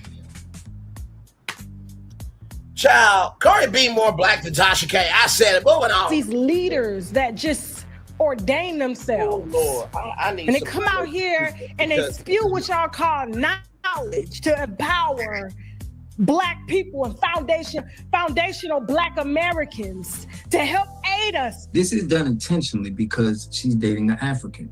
She feels some type of way. This has nothing to do with, you know, her just explaining what FBA stand for. It's just you feel some type of way because you feel like you've been tethered she's probably the one of the number one tether. And to being a better version of knowing ourselves, knowing that we're Hebrew. Even though your lineage could come from South Africa or Liberia or hell yeah. He is not a genealogist, okay? That's just like David Ellison saying, I was mistaken, right? About the Paramount headquarters moving plan that's happening. I said October 1st of next year. No, October 1st of this year. If it's not sold by October 1st of this year, even though, right, the anti-federal lawsuit is going to be starting in March, but they have to get the merger sold by June 1st of 2027. Okay? That would be like, oh, wherever Paramount goes, we're going to be good. Well, I'm sorry. If you, let's just say, for example, right, if you move Paramount, the headquarters of Paramount, Skydance to Little Rock, Arkansas, for example. As much as I love my state and my city, in the same breath, I can't stand them sometimes either. Go back to the top of the show, you'll find out why I can't stand them right now. Little Rock, Arkansas does not have the infrastructure to support a media company that big. Sorry. But you being out in California, you have Paramount Studios. Hello, so how is that going to work, son? You're going to be in Little Rock, Arkansas, then the studio's going to be on Lake. How does that work? You got to fly there to check in on productions and fly back. Where do they do that at? And not to say that I don't want Little Rock, Arkansas to rise up and win. I do. I want to do so much for my home state that y'all have no idea about. Just because I don't say all my plans don't mean I ain't making plans. The hell wrong with you? Well, come on, son. What we doing here? Saying subgroups is after child. Everybody has lineage somewhere, but you're not a genealogist. If you took a 23andMe test, you were probably surprised about how much lineage you have in other countries and stuff. What the fuck is wrong with you? The culture. Your lineage may come from Jamaica, may come from Latin America. You don't damn know. And the gag is, neither do you, heifer. We know exactly where our lineage come from. It comes from America. We have facts on this. We done proved y'all with the Albert Perry story. And by the way, did Tasha K? I forgot. She got held back in the 9th grade 3 times. My bad. She went to the same school that Uncle Wanda went to school for 3 days a week. In the same school that Poetic Flacco got his stutter from. I'm sorry. I've completely forgot about that. And that's also the same school where failed basketball player Kun Ikitv went to school. And that's the same school that PD Epidemics was a tyrant as well. So this school got a lot of issues. Oh, let's not forget about Kanye West. He went to the same school as Uncle Wanda, where she went to school for 3 days a week. Let's keep going. The Louisa school, we got facts. Instead of y'all saying all of this. Slavery happened in America. What we doing here? Plantations, hello, still exist in America. You know who told Oprah to change the name of her place? Bob Hope, a white man. Because Bob Hope said, you owning a plantation, y'all ran into a whole episode on a lottery winner who bought a whole plantation. Cut the shit. Why don't you just address the facts that we came up with? If you don't do that, you might as well don't even speak about FBA, because you're going to look stupid once we put facts to you. And she don't want to sit down and really sit down with somebody who really standing on the FBA business, because what you're saying don't even make sense. And I'm glad, in her comment section, they was roasting her. Oh, yeah. It ain't our fault that you have a lineage that's not FBA. You can still salute FBA for what we doing. Let me let her go. But I feel like that's where we go wrong as a people, is always looking up to somebody and wanting to be like somebody else. And a lot of us don't get. We ain't looking up to nobody. We looking up to our ancestors. We looking up to, you know, the history of us being in this country. Absolutely. There's nobody that the lineage. And I will push back on that, right? I think everybody looks up to somebody. You know, like I said, Michael Strahan, Steve Harvey, Robin Roberts, you know, Rosa Parks, Khaled Calhoun, the black girls that were at the bottom of a church basement. I do look up to people, right? But also understand that they're not my source. They are part of my foundation, but they are not the source, right? So push back on that a little bit, but I understand what good TV is coming from. FBA lineage is looking up to. There's no leader that we saying, oh, this person is our leader. Y'all got to stop with this. She's doing this intentionally, trying to put our delineation movement into, you know, other things that have been proved to be disingenuous. She's trying to tag us into that because of the hatred, because of the jealousy of it. I see the play. To know our best selves because there's a version of somebody else that we want to be. And so to the gentleman that asked me about that and to the woman who said this, let me let you hear what she said, and then I'm gonna get into this young Pharaoh stuff because this is a good segue into the young Pharaoh topic real quick. Let me pull it up. You don't have the video, Jasmine. Don't you worry. Hold on for a second. I'm gonna pull it up because I just couldn't believe the audacity. And I said, you know what? At first I wasn't gonna cover these topics, but I said, no, I'm gonna cover it. I sure am. So you're covering other things because you know your ass is washed up, dried up, and you ain't got nothing else to give. I can't do it. That's like if you got noticed from YouTube that you don't know how to create original content. I'm just saying. What you want me to do about it? Child, it's the switch up for me. Now you want to talk about something deep for your platform, okay? And she's trying to cover it her way. Exactly. I see what she's trying to do. Exactly right. Okay, she's upset. They called you that, and you had this is her get back. Okay, her pushing misinformation on the name, on the lineage, on our movement, our delineation movement. She's just trying to, you know, throw salt in our game. I have to.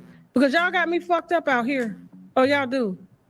Y'all think that 3 year in the 9th grade dig is something that I'm not proud of. I'm proud of because I educate myself. Oh, she good. Oh, she good. Oh, she is so good. Oh, my God. You think that's a child? How can it be a dig when you said it? How can it be a dig when you said it? How can it be a dig when you said out your mouth that you got held back in the 9th grade 3 times? How can that be a dig? Sis? God, let's keep going, y'all. It's what I do. Hold on for a second. Hold on, y'all. I know she ain't take it down. Hold on. Give me a second, Jasmine. Go to commercial real quick. Go to commercial. We'll be right back, and I'll be ready for you. Let's go. Real quick, because I got something on my mind.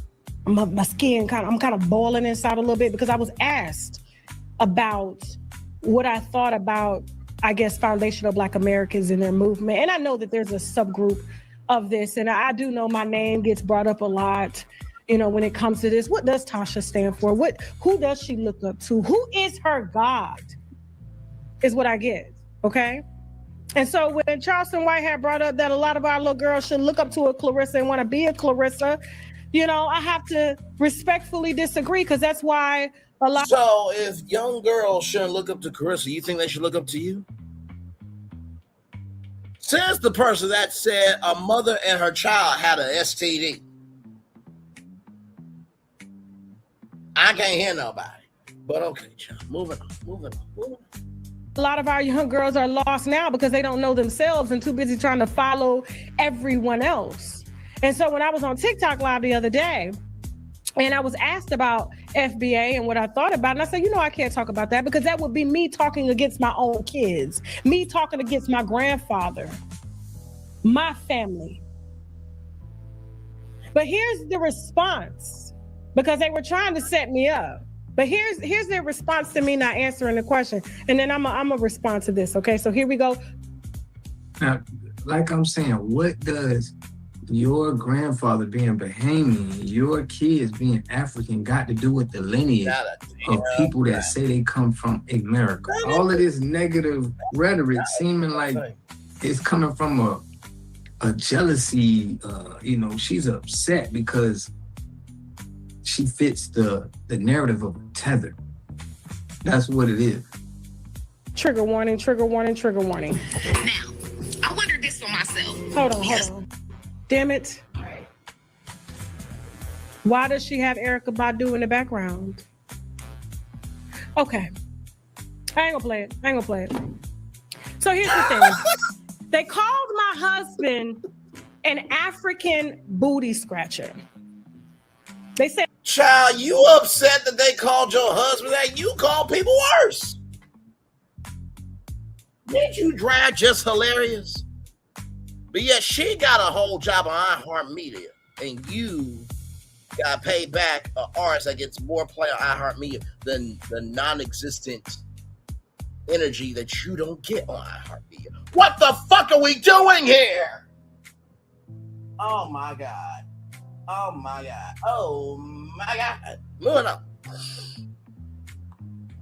Said that I cannot speak on the foundational Black American movement because I'm married to a booty scratcher. Now, again, it's not a movement. But if somebody is roasting you, saying you married an African booty scratcher, that was a roast. They picking at you. That got you so upset that you want to go against the whole lineage. But we're going to give you what you want. We're going to give you what you want. That's not a reason for you to be so upset that you just going at the whole lineage of people. Woo. Which they're entitled to their opinion. That's fine. That's totally fine. That's a fucking lie. You are heated. You're heated. Just admit it. A little tangerine head. Let me let her go. Here's what I think about the FBA movement and any other movement that has to do with Young Pharaoh, Brother Polite, Dr. U. This ain't got nothing to do with what is she talking about? Y'all see how she's trying to throw these people into the delineation movement when this is just about a lineage, about where our ancestors are from. She just said in the show, she don't know where our ancestors is from. We telling you where our ancestors is from. Exactly. Mar Johnson. Not to mention too, I bet you she probably doesn't know that if she drinks Jack Daniels, that she's drinking a whiskey that was actually made by the first African-American master distiller on record, Uncle Nathan Nearest Green, who taught Jack Daniel how to make whiskey. Hello. Moving on. All of these movements that y'all look up to, all these men, okay? And those guys didn't have no movement. Well, Umar Johnson with the Pan-African, I don't even think you can consider that a movement, but this isn't even making sense. That, I guess, guide you to help elevate your consciousness in these movies. Even Tariq Nasheed, ain't his wife like half white or something? Ain't Tariq Nasheed wife like half white? But here's what I would say about the FBA movement. It's no different than the KKK.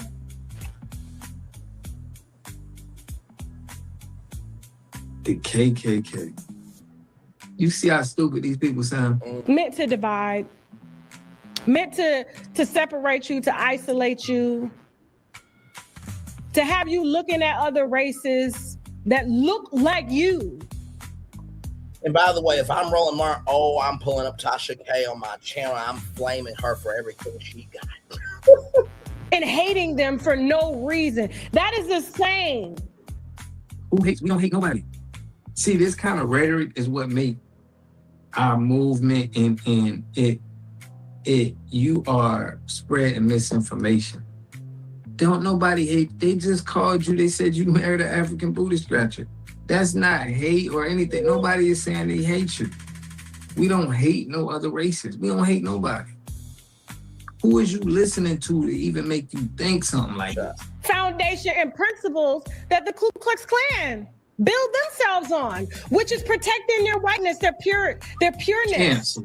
Not knowing that they are not pure. It's a lie.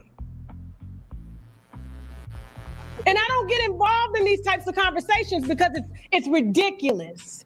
And it's very unintelligent to talk about, to even speak on, that I would deny my.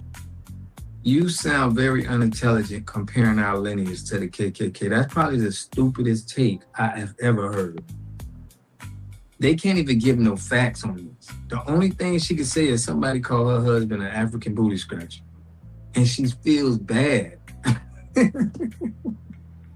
She feels so bad that she wanna feel like she can tarnish our name. Own children, my own grandfather, my own mother, just to protect what? A movement? Y'all don't put food on my plate? Y'all don't pay none of my bills? Actually, hang on a second. Aren't you going on a tour called My Name is Allegedly Told? So all those products that you buy, or all those products that you sell, rather, right? People don't buy those products and you don't make a commission off of it. All the ad revenue that you get from businesses wanting to get advertising space on your show. All the memberships, right? Bet you Tasha K doesn't even know about YouTube Shopping. But you said, and I quote, that the people don't pay your bills. You said, don't let that GoFundMe fool you. That was a troll. Don't let that GoFundMe fool you. That was a troll. Don't let that GoFundMe fool you. That was a troll. You said that about that GoFundMe to raise money for Cardi B. You said that was a troll. Child, I clocked you on my channel with it. Child, let's keep going. I cannot do it. But yet the viewers don't pay your bills. So what are they there for? What are your subscribers there for? Because if you weren't big, you would be a regular, schmegular, everyday motherfucking person like the rest of us. We ain't supposed to pay none of your bills. This is for our understanding of self. You ain't got to protect the movement. You could have just said, okay, they are under, you should have educated yourself before you even spoke about it. Number one, you should have educated yourself because you sound real. This sounds bad, y'all. This is one of the worst takes. She probably, I don't even watch her takes, but this is probably the worst take that she could have ever made. It's the worst take that she could have ever made. There's no reason why y'all always got to try to compare something to a white hate group. Yeah. Y'all sitting in living rooms with bonnets on, causing division because you angry, trying to be accepted no different than a gang on gang crime when you got them little boys in Chicago or any other city taking each other out. For what? Just because you look different, you said something, now we got adults actually doing it, which leads me to Young Pharaoh. Because a lot of people... Now, she's saying people are angry in their mind, but look who has an angry tone. People are shocked at his downfall. Listen, we ain't even gonna put Young Pharaoh into this. All right? She had one of the horriblest takes. She can't make this make sense. The math ain't mathing. At all. But she's just upset because, her lineage, she's not FBA. People get upset when now they can't tether off of the FBA lineage. They can't, seem like a... Wait a minute. Listen, I don't want to hear it. I want to hear it. Tasha K make fun of people all the time. Look at that in the frozen frame. You know what? I can't do this shit. I can't do this shit. I'm swimming away. I'm swimming away. What a glorious feeling. And I'm happy again. You know what? I can't do it, bro. I can't do it, bro. You know what? Let me just hang on. Let me do this. I'm gonna do it like right here. I'm just gonna just do this. I'm gonna use that from now on. A Black American to everybody. Get this off real quick. Okay, there we go. It tarnishes something. It makes them feel like, dang. It makes them feel bad. Okay, you're not dealing with one of the, the greatest melanated, accomplished people on the land. It makes them feel some type of way that they gotta feel like, why would we hate on anybody else? Y'all kind of our country. Y'all talk and wanna act like us. Why would we hate y'all? But I wanna know what y'all think about this in the comment section, man. But for right now, we putting on that cancellation list. We getting you up out of here, Tasha K. You and your little bald head, and your husband, because you trying to protect him, and that was just somebody that said something. You didn't have to put the whole lineage into that. Somebody just called him a booty scratcher. You should have just kept it between the person who said it and you. But I want to know what y'all think about this in the comment section, man. I'll catch y'all in the next video. Peace and love. A community must have three things to have a community in it. You must have a wholly independent economic structure that can provide goods, service, products, and things for your own people, and jobs and tax bases for your own people. You should at least control 4 basic things. You should be trying to control water, food, medicine, and energy to be able to survive and compete. Here we got Mr. Pollock. He had a cornfield. He took advantage of a free water test from us, and this is what we found in this water. We found sulfur, we found hardness, and we solved these problems with an easy fix of 2 tanks. So get your free water test today. Stay blessed. Click the link below. Wait, no way you got By the way, shout out to the thickness. this for me? My wife works hard every day between her job, taking care of the house, and everything else. I know how important it is for her to feel relaxed, especially at night. I ordered the Rest Evercool cooling comforter for her on. You know what? Shout out to that man, and shout out to Rest. I've heard good things about him. Shout out to this content right here, Water Good TV. Just subscribe to him. Now, I want y'all to see the comment section. This is Tasha K's comment section right here. I'm proud to be a foundational Black American. FBA is not an organization. Damn, I like you, Tasha, but you can't disrespect lineage. Putting your lineage first is not discrimination. Nobody says that about any other group except FBA, and that's the problems. What organization? Where's the office? She told her it's not an organization 10 times the willful ignorance. Y'all got me proud of this comment section. FBA, the FBA stay getting attacked on all fronts. We strong people. It looked like most of Tasha K's following is FBA, not Africans. Clock that T. Certified foundational Black American all day. Salute FBA fam. Stand strong. Foundational Black American. Tasha K, to keep calling FBA organization, we already told you what it's about. That's disrespectful. Any group who tries to control, who tries to tell you who you are, who your ancestors are literally trying to recolonize you. We can go to our ancestors' tombstones. We have lineage paperwork with names. I don't see the FBA lynching people. That was a crazy comparison. Clock it. FBA is the only American Blacks who don't want other groups to look like us, to co-opt us and pose as leaders. No, Tasha, FBA is not about that. Oh my God. Thank you to my FBA, my beautiful FBA family in the chat. Stay on big business always. Young Pharaoh played with the dead. FBA are Black Americans from the soil of America. We believe in Black Americans first. We have nothing against immigrants. We just not them. We want to build our economy here in America, the place where we are. There's nothing wrong with that. This man did to himself. FBA is a lineage of people. We're not blaming anyone for anything. We're not taking any more disrespect from immigrants. The person who says you can't talk about FBA, it's probably not FBA. Tasha K has many enemies. The gold select Black Americans know we have rights, and we don't have to continue with the lies about Black American history. They want to take credit for our inventions and all the things we've done in America. We have a rich history. Shout out to Tasha James and everybody for flaming Tasha K's ass. See, until you do right by people, there ain't gonna be no beauty on your canvas. No chase. That's for all y'all who remember the olden days there. Now, you got from a male perspective. Now, we're gonna watch it from a female perspective. Let's go to my girl, Coffee Unfiltered. Here we go. So, if you know me, you know that I don't always agree with Tasha K. We also got into it a while back where she dragged me, okay? She dragged me on live. She felt bad. She apologized, and we move on. So this isn't me defending Tasha K because, like I said, we don't always agree on everything. But I do think that people are being ridiculous with this one. Tasha K is a Black American woman.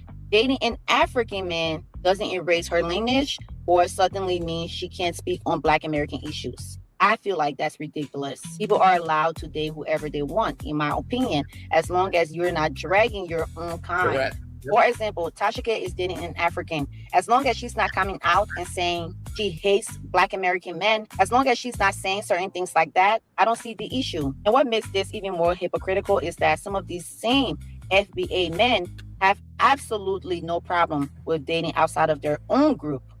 You have the O'Shea Duke Jackson. He literally moved to Africa and he's dating an African woman. So why is it that a Black woman cannot do the same? Make it make sense. But anyway. I do agree with that, right? At the beginning, end of the day, everybody has the right to love who they love, as long as you don't forget your Blackness, right? That's it. That's it. That is it. I told y'all there's a couple that, they come to my job from time to time, right? Beautiful interracial couple, right?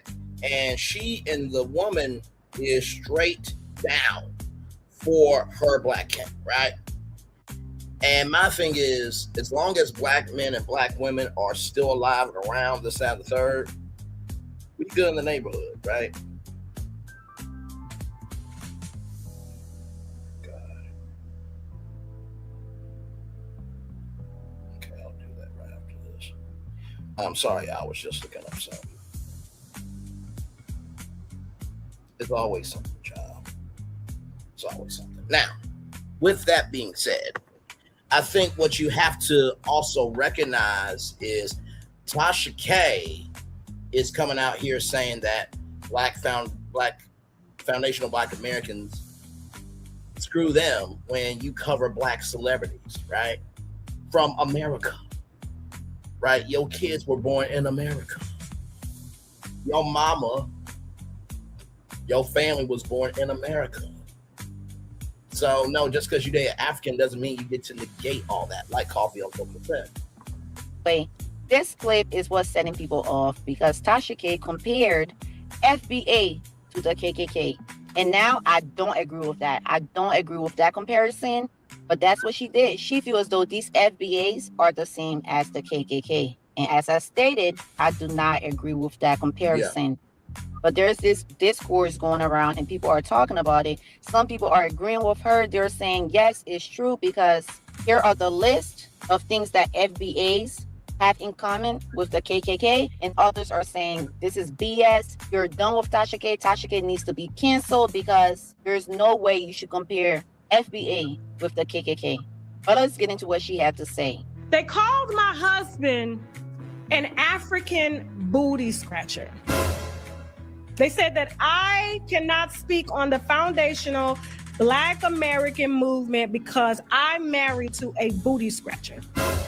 Here's what I think about the FBA movement and any other movement that has to do with Young Pharaoh, Brother Polite, Dr. Umar Johnson, all of these movements that y'all look up to, all these men, okay, that I guess guide you to help elevate your consciousness. Here's what I would say about the FBA movement. It's no different than the KKK. Meant to divide, meant to separate you, to isolate you, to have you looking at other races that look like you and hating them for no reason. That is the same foundation and principles that the Ku Klux Klan build themselves on, which is protecting their whiteness, their pureness, not knowing that they are not pure. It's a lie. And I don't get involved in these types of conversations because it's ridiculous. And it's very unintelligent to talk about, to even speak on, that I would deny my own children, my own grandfather, my own mother, just to protect what, a movement? Y'all don't put food on my plate? Y'all don't pay none of my bills? Y'all sitting in living rooms with bonnets on, causing division because you angry, trying to be accepted, no different than a gang on gang crime when you got them little boys in Chicago or any other city taking each other out over what? Just because you look different, you said something, now we got adults actually doing it. So that's what she had to say. As I stated, people are going back and forth. Some people are agreeing, some people are not. But let me know your thoughts. Please hit the like button. I'll see you guys in my next video. Between when an African American is having a discourse with continental Africans, with Caribbeans, when an African American is trying to fix relations with other Africans from other ethnic groups, when African Americans are trying to fix relations with other POC groups, that doesn't mean FBA is trying to do all of that. There's a different conversations being had, right? Yes. You have the two adults in the room, right? Which is the African American, the adult African American that has some issues with Caribbeans and continental Africans. And then you have some adults in the room, some Africans, right? And Caribbeans. There's three adults in the room, let's just say that, who have some issues with African Americans. Common sense African Americans understand that there's an issue with miscommunication between us and our brothers and sisters around the world, and vice versa. We have very mature and common sense Africans and Caribbeans and African Americans having a conversation trying to fix their problems, even if it gets heated, right? What you have is FBA creeping in the room where the adults are and inserting themselves in conversations they're not even intellectually and psychologically old enough to be having. And it muddies the waters. That's why it's important for African Americans to articulate, right, and scream to the mountaintops that FBA does not represent African Americans.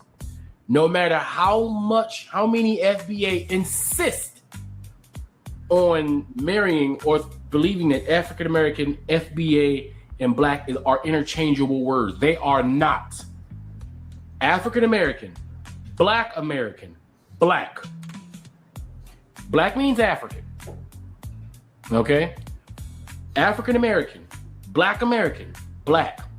That's us over here. FBA is I'll give them lineage. I'll give them lineage because they're a lineage-based cult of Tariq Nasheed's. A lot right? of y'all and so they foundational Black Americans are just losers who want to be white.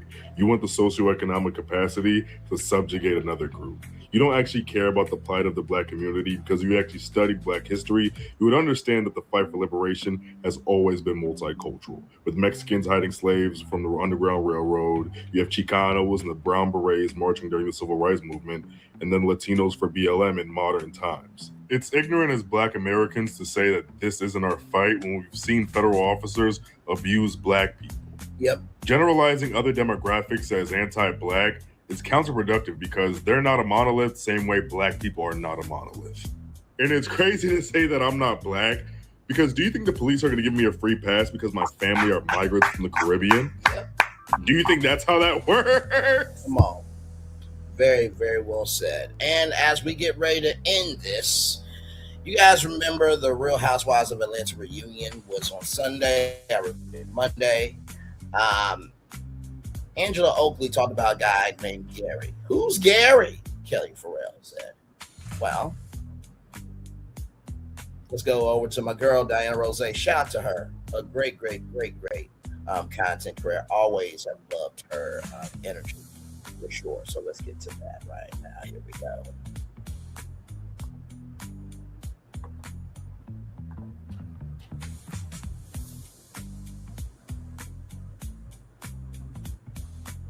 What's up, cousins? It's You just Diana. say that Angela's face card beats Kelly's. I mean, is she a clown? Does she amuse us? Moving on.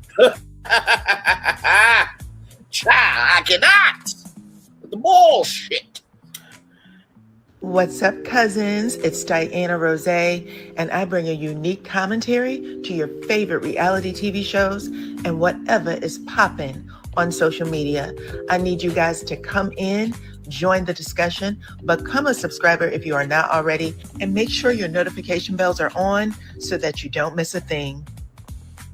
Welcome back, cousins. And if you're new here, welcome to the family, period. We are about to talk about Kelly Potter, get to the bottom of the Who's Gary scandal. Because, baby, listen, y'all know on Sunday night, the reunion, Angela busted her out and said, at least I don't owe Gary any money. And that's when you hear Andy Cohen scream, who's Gary? Like, oh my goodness. And then here comes Kelly with the, who's Gary? Hold on, let me show y'all. Y'all know that high-pitched who's Gary, like everybody in the room is crazy. What are you talking about? How did you make this up? We heard the same tone and intonation when she said, what pastor? What pastor, Portia? Well, baby, like I said, there was a judge on Friday, August 7th, 2026, that helped Kelly remember exactly who Gary was, child. She wasn't able to pull the old, rug from underneath the court, the old banana and the tailpipe, all of that, the wool over their eyes. No, Kelly wasn't able to do any of those tricks. We're going to talk all about it. Go ahead, hit the like button, share the video. You guys already know my opinion is alleged, but these receipts are legit. Now let's get into it.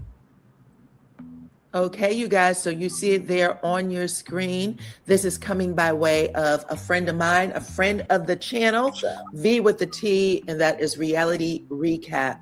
She was able to pull the court documents from Fulton County, Georgia. And you see it right there. The plaintiff is Gary Tolliver, and he was suing Miss Kelly Potter. She had borrowed money from Gary. I believe, let me get the exact numbers, $75,000 actually to open up her Sandy Springs location. That was last year in 2024. Anyway, she was supposed to pay him back approximately $100,000. That was with interest. And it turns out she did not pay that back.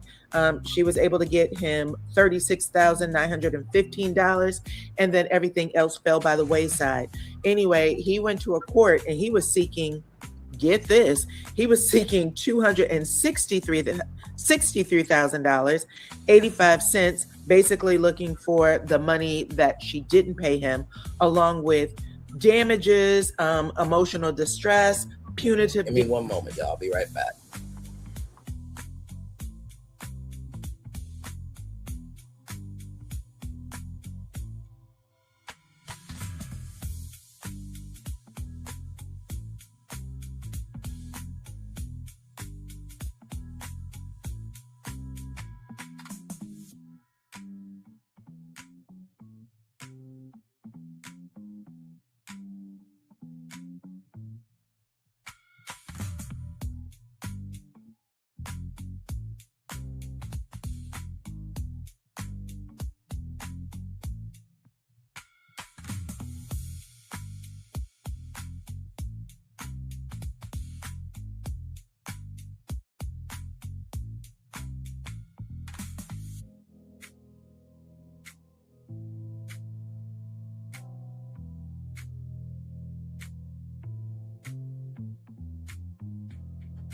All right, y'all. I had to take a restroom break for a minute. I am Bizak.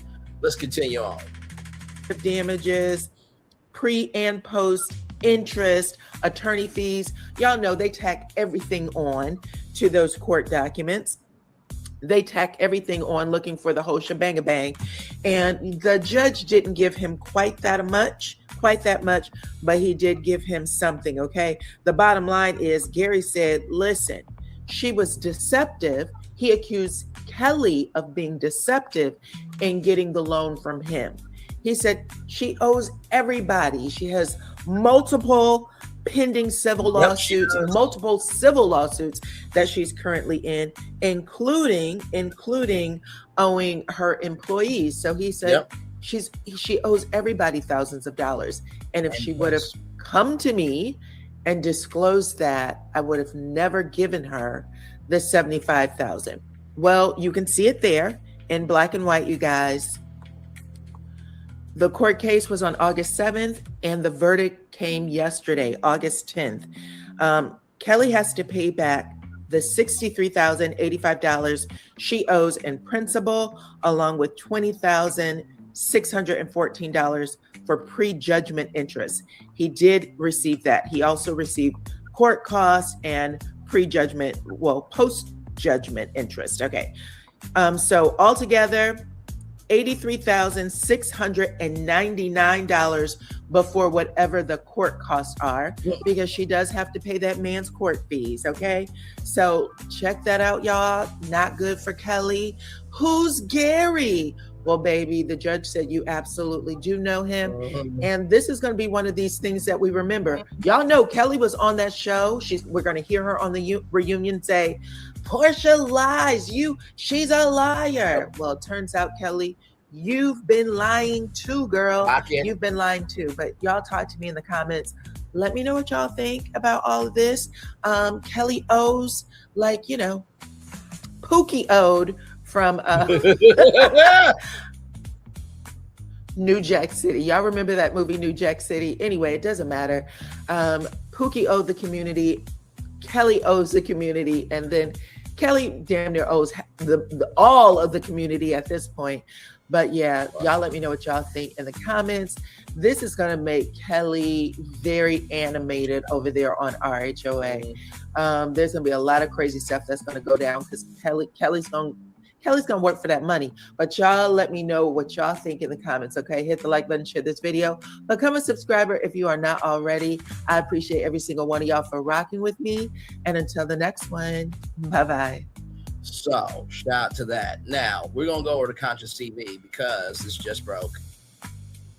Funky Dineva, Funky Dineva gets dragged after sympathizing with PDF files and comparing it to homo-hetero orientation.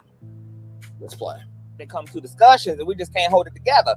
So, I will be regulating the panel more, making sure that everybody can talk one at a time and that there's no overlapping, because we do have a viewing audience, and the whole point of content is, for the sake of the audience. And I'm also probably going to be bringing back some type of a call-in line, because I think that will also help to regulate discussions too. And I think that a lot more people will feel comfortable interacting with the subject matter, because StreamYard kind of is a lot, and some people are afraid of camera slips, and it's just too kind of technological for them. So I think a call-in line is very basic, very practical, very... Yeah, I would agree with that. Easy going. So we're going to be getting litty on the call-in line as well, all right? So if anybody knows any good third-party software or apps that are really good for call-in lines, leave it in the comment section below this video, okay? All right, so we're here to get into Miss Funky Dineva, child. Funky Dineva is getting flamed the fuck up because apparently on his show, I'm assuming from yesterday, I don't know what led to this. I didn't get a chance to watch the show. I haven't watched a Funky Dineva live in probably months at this point. I see clips and sound bites and shit. So I don't know what the context was. I don't know who he was talking about that led him into what he ended up saying. But he ended up basically expressing some sympathy toward those who are afflicted with sexual and romantic attraction to minors. And he also got flamed up for seemingly comparing the affliction of pedos to any other natural sexual orientation. Yep. Okay? So I'm gonna let you guys hear what Funky had to say. Then we're gonna read some of the comments where he's getting dragged to flames at, and then I'm going to give my commentary. Once again, share, thumbs up. The king is always working for you. Yes, God, today. I feel bad for anyone who... Shout out to the neighborhood talk, by the way. Wakes up one day and discovers that they have a sexual attraction to children. Listen to me carefully, and I'm not talking about people who have acted on it. I am not talking about people who have acted on it or harmed children. Listen carefully. I feel bad for someone who woke up one day and without any choice of their own had for them what was a natural attraction to children. I feel like it's a burden that none of us would ever want to carry. And I always say I'm very fascinated by the human brain. And I am. And I guess the reason why I am able to have this level of introspection when it comes to people who have a pedophile problem is because oftentimes the general society loves to throw the LGBT community in that same bucket with them. And that's not true of everybody, though. I just like to speak in possibilities, right? If it is possible with no input of my own that I was born gay and that I was born with an attraction to men, I do believe that it is possible that somebody can be born with an attraction to children. I do. And again, I'm not attempting to excuse it. I'm not trying to make it right or anything. I just do. And it would have to suck to one day wake up and be like, I'm attracted to 11-year-olds.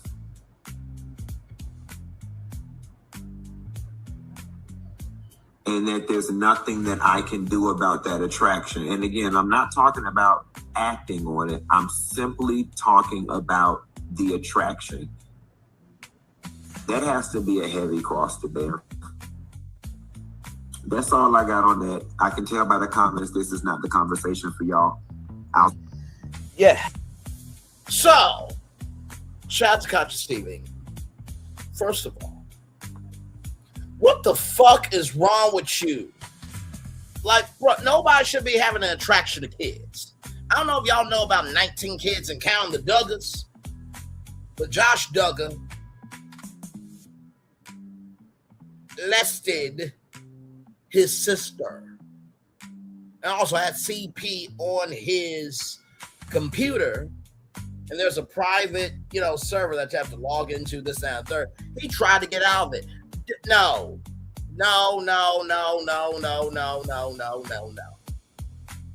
And then you say, I'm not talking about people who went after them. They should be persecuted too. The fuck wrong with you? Y'all, I can't do it. That's all I got for y'all. I'm gonna try to see if I can watch the girls trip and see if I can come back and review that tonight at 6. If I don't review tonight at 6, it may be at 8:30. We'll see. But y'all, I had to come on and let y'all know there's a lot going on in our community. Okay? And hopefully, one day they will understand where I'm coming from. And I will always keep it a buck. One love, much love, all love. I feel the love. It's right back to you. Bye, everybody. Child. Woo. I always think of that quote from a cartoon. Does God stay in heaven because he's in fear of what he's created? Yes! Bye, everybody.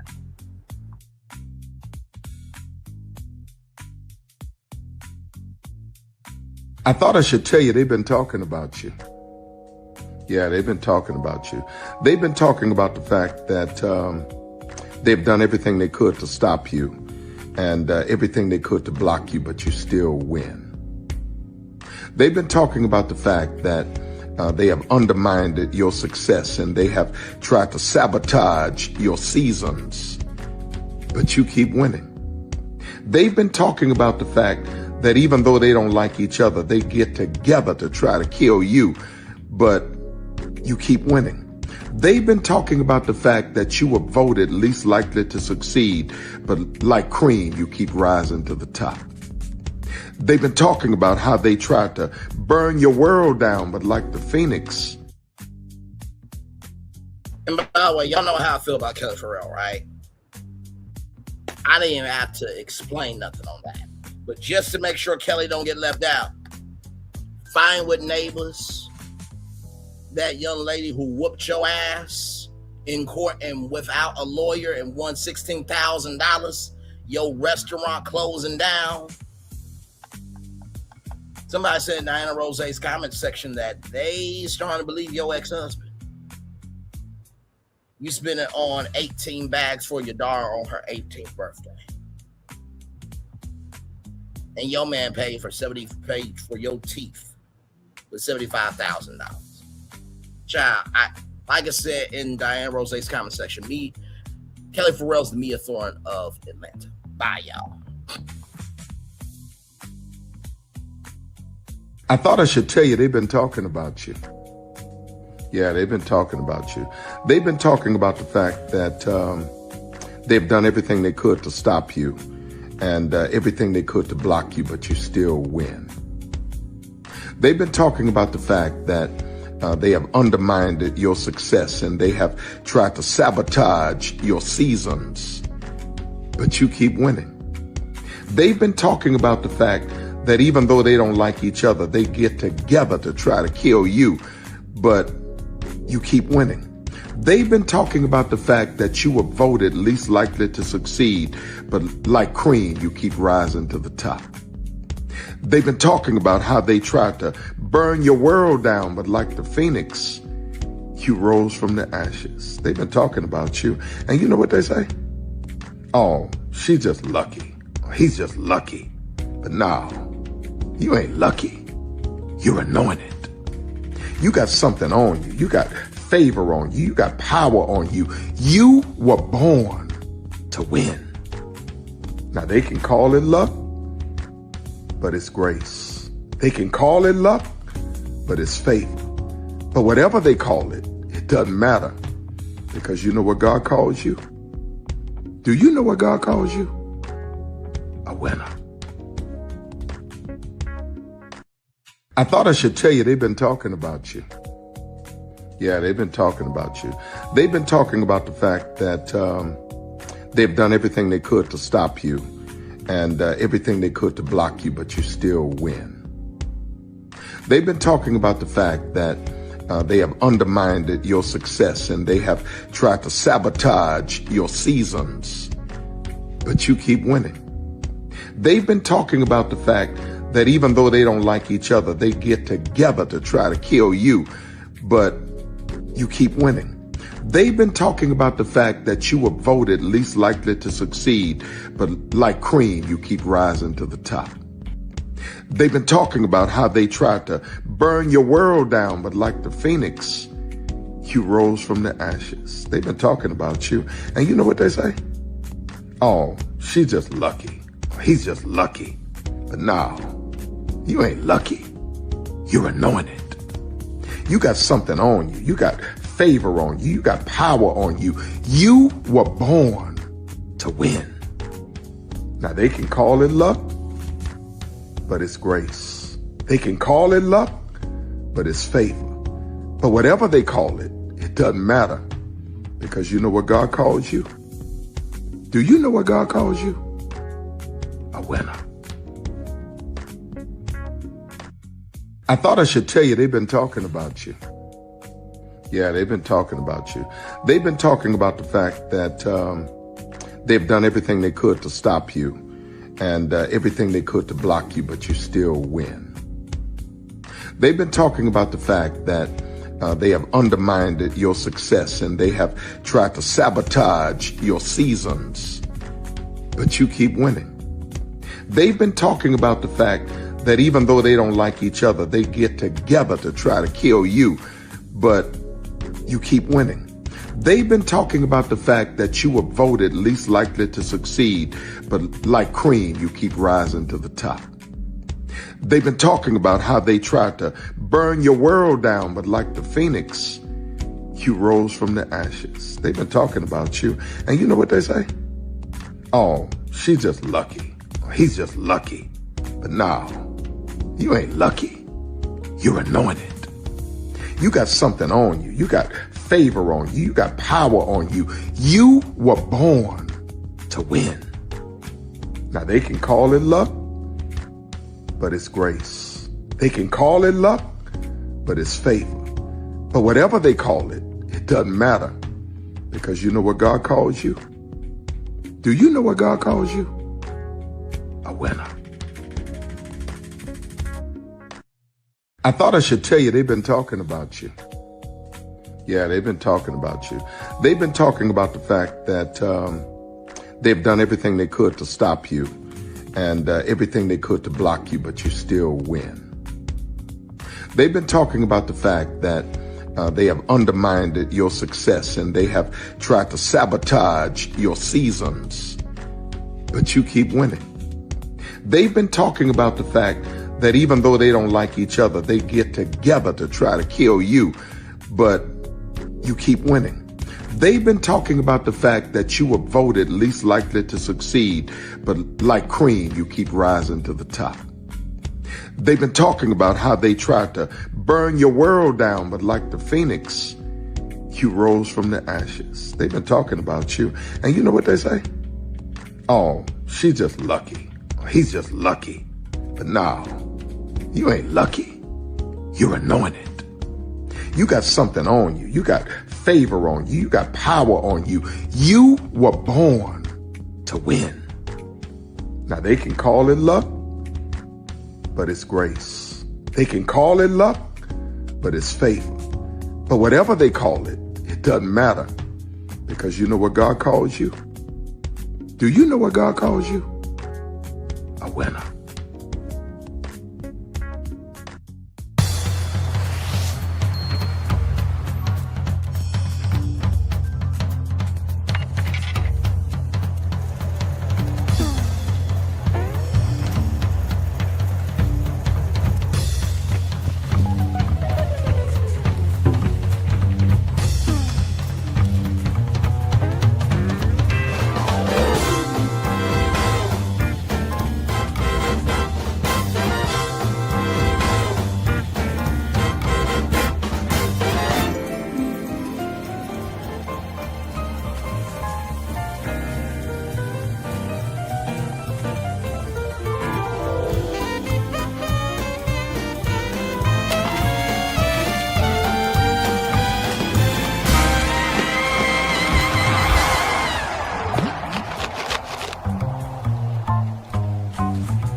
Come with me if you want to live a more delicious life. Oh, maybe we should get in the van. In this world, we don't get to control much. The past, male pattern baldness. Leggies. Got one right now.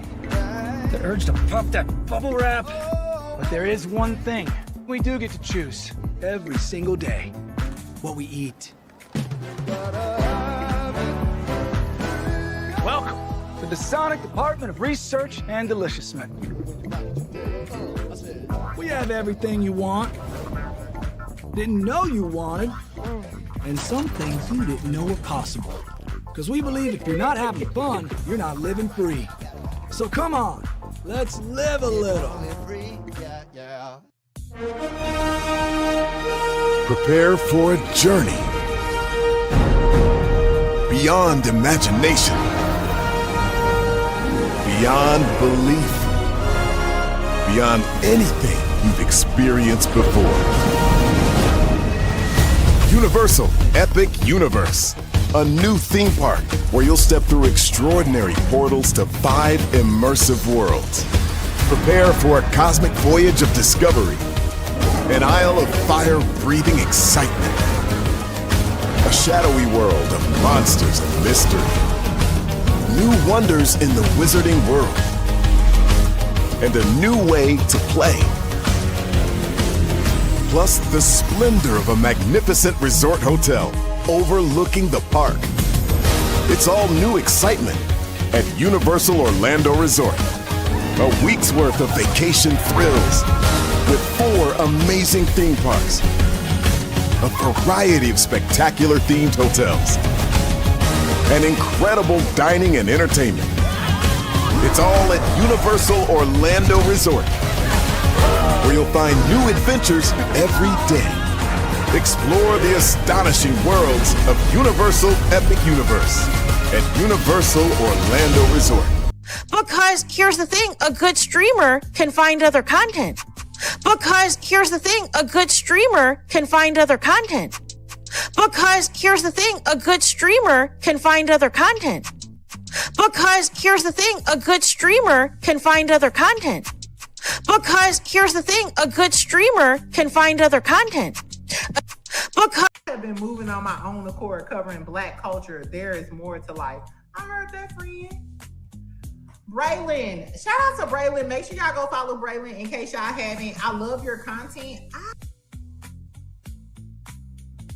have been moving on my own accord, covering Black culture. There is more to life. I heard that, friend.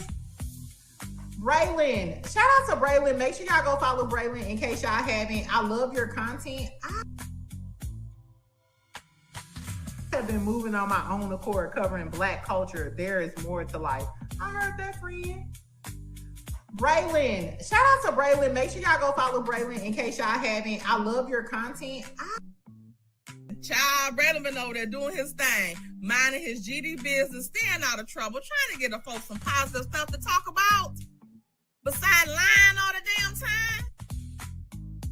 Child, Braylon been over there doing his thing, minding his GD business, staying out of trouble, trying to get the folks some positive stuff to talk about. Besides lying all the damn time. Child, Braylon been over there doing his thing, minding his GD business, staying out of trouble, trying to get the folks some positive stuff to talk about. Besides lying all the damn time. Child, Braylon been over there doing his thing, minding his GD business, staying out of trouble, trying to get the folks some positive stuff to talk about. Besides lying all the damn time. Power 923 Jams and the Arkansas Minority Health Commission encourages you to take the COVID-19 vaccine to help keep you and your loved ones safe. Involved in our community, the People Station, Power 923 Jams. KIPR Pine Bluff, Little Rock, KFOG, Little Rock, a Cumulus Media Station. And now, back to the Jams. Hip Hop. Drake. Girls want girls where I'm from. Yeah, well, girls want girls where R&B. J. Howell. Just 'cause I love you and you love me. And now, bumping back-to-back continuous music with another fresh new jam. Heard here first on the People Station, Power 923 Jams.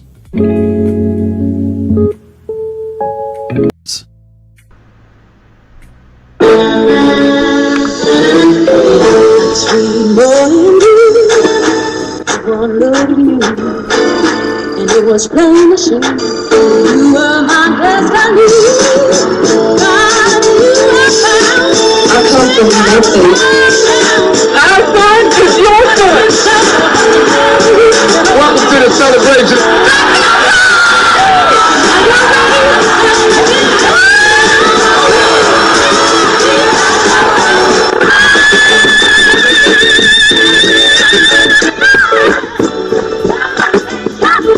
We all we got.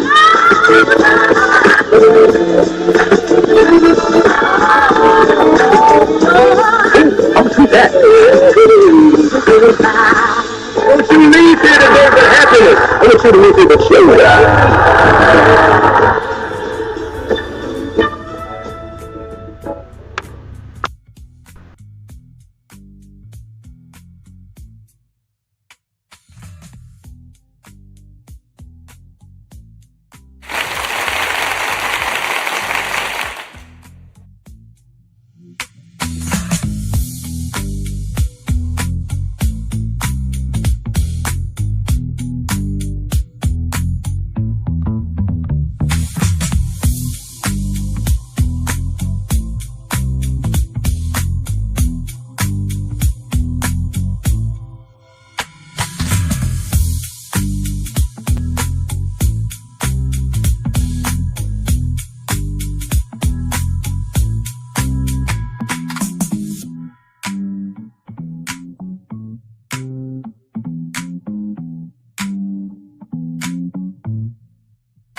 Wait a minute, y'all. I almost forgot one more thing. Shit. I almost forgot one more thing. Damn it. All right.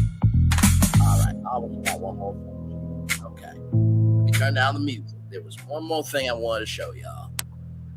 And y'all guys see this. Damn it. I'm sorry I did not include this in the show, but this is our show, damn it. And we can make it as long as we want to. Y'all roll this. I'm about to play the video, but Saucy Santana says little kids want to clap him. And you guys are defending it? You heard that correctly. Now I want you to see it. Give me a moment. Almost forgot about this, chat. Here we go. I'm about to play the video, but Saucy Santana says little kids want to clap him, and you guys are defending it? Wow. Niggas want to me, kids want to me, aunties, everybody. Kids? And who that grown man in the back that got hype about it? Ooh, yeah, lock him up. Then y'all defending a 32-year-old man saying this, talking about he was talking about kids. Who even says the word like that? So he's talking about his family members want to get at him. Then y'all say, oh, y'all know grown folks call younger people kids. He was talking about younger men. No. Imagine a grown man see a group of young women talking about ooh, I want me kids. Are y'all serious right now? This is a 32-year-old man in pool with other men talking about how kids want him. And all the men in there just all for it. You ain't see nobody in there check him about that. He know what areas he can say stuff like that. Because I'm telling you, they would have never slid with that. He said something like that in the club or something, bro. Boy, they would have got up on him. A lot of people got on under my video because they was mad trying to tell me what Quiet on the Creek really meant. When I just saw a video of Saucy Santana in the freaking swimming pool talking about niggas want to F him, women want to F him, and kids want to F him. Are you freaking serious? Nigga, that ain't Quiet on the Creek. Nigga, you a pedophile. You know, when black people finally get to the level that I want them to be on, this type of behavior by Saucy Santana, him coming out, saying these things that is just unacceptable in anybody's eyes, he will be canceled. He will be out of here. He will be disassociated with the black community. People like him, you need to kick him out. Young Miami, you cool with this? Oh, but you are cool with because you want people to rob and steal and kill and destroy and devour people like your pimp P. Diddy did to all those women. So Young Miami is probably cool with this behavior. Oh yeah, I said that shit and she ain't gonna do shit to me. Let's keep going. By the way, shout out to this content creator right here, Marcus Lewis. I'm gonna subscribe to him real quick. All right, let's keep going. I forgot to share this because I'm like, what the hell? Him out the community. But a lot of y'all are not intelligent enough because he makes a cool song and is Quiet on the Creek. And that's the problem. We finally have a couple of people saying, hey, this ain't right. But there's still more people standing up for this ignorant behavior that Saucy Santana did. And he calls himself Saucy Santana. Like, I don't understand. Yeah, Epidemics, you better not talk about this because you talk to a 15-year-old on a Discord call. And when Saucy Santana asked you to come outside, you couldn't say shit, motherfucker. So you can't talk about him and he can't talk about you. Moving on. Like, y'all black women will come to his aid and defend him and say that's not what he meant. He meant it this way. No, he meant it the way he said it. Right. He meant it the way that he said it. And y'all still standing up for this person. Yep. This is why we will always be at the bottom. Because y'all not saying this is wrong. This dude is weird. I'm all about protecting the kids. And when somebody comes out because they got a little bit of motion, because they got a song that's popular amongst the ignorant black people in our community, now they think they're invincible. Now they can think they can say whatever they want to say because they got y'all hypnotized because of a certain song. That's what's wrong with y'all. A lot of y'all is lost.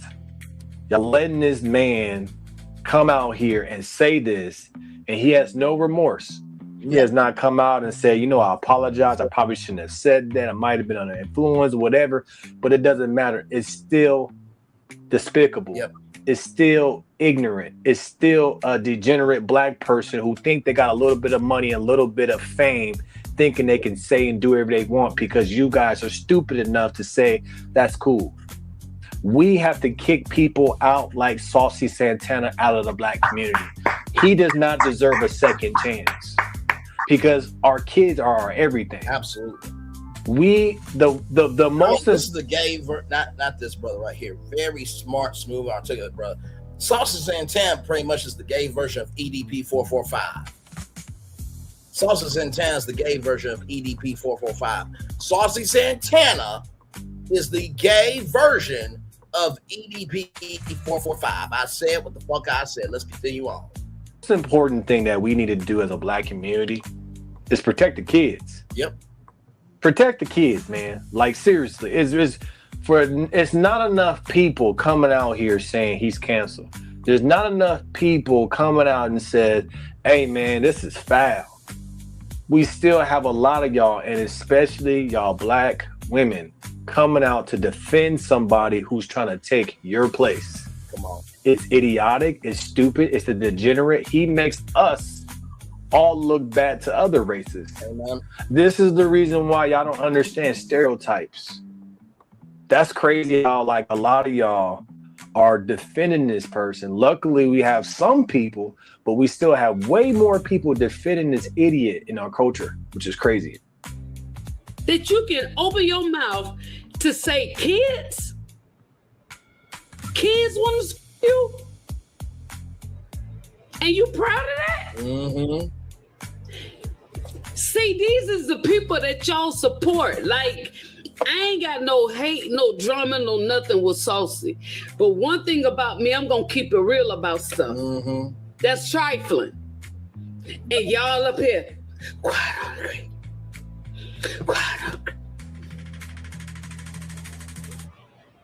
And then some of y'all dummies out there posting scriptures. And his mama should be ashamed of herself when she talking about prayer on the creek. You need deliverance and your son need it. You're nasty. You're trifling. No good. It ain't no comeback for this. Can't nobody make an excuse for him. One thing about the Bible, the word said God will uncover hidden things. And he uncovered just that. Whoever posted it when he was in that pool, somebody, niggas want to screw him, women want to screw kids. Yep. Come on, Saucy. Kids. Nigga, you got to be out of your mind. It ain't that much liquor or nothing or no hype in your system can make you even mention that kids want to screw you. Because it's the truth. That's what he wants. Somebody say that, man. That's what they want. And I hate to say it. I think it might have already happened. Damn. Because the confidence he said it with. You know what? This Listen. cooling comforter will change your Now life. people say there's a bit of truth in every joke. With my normal comforter, I wake up drenched in sweat. I tried the Evercool and fell in love with it. He've already been there, done that.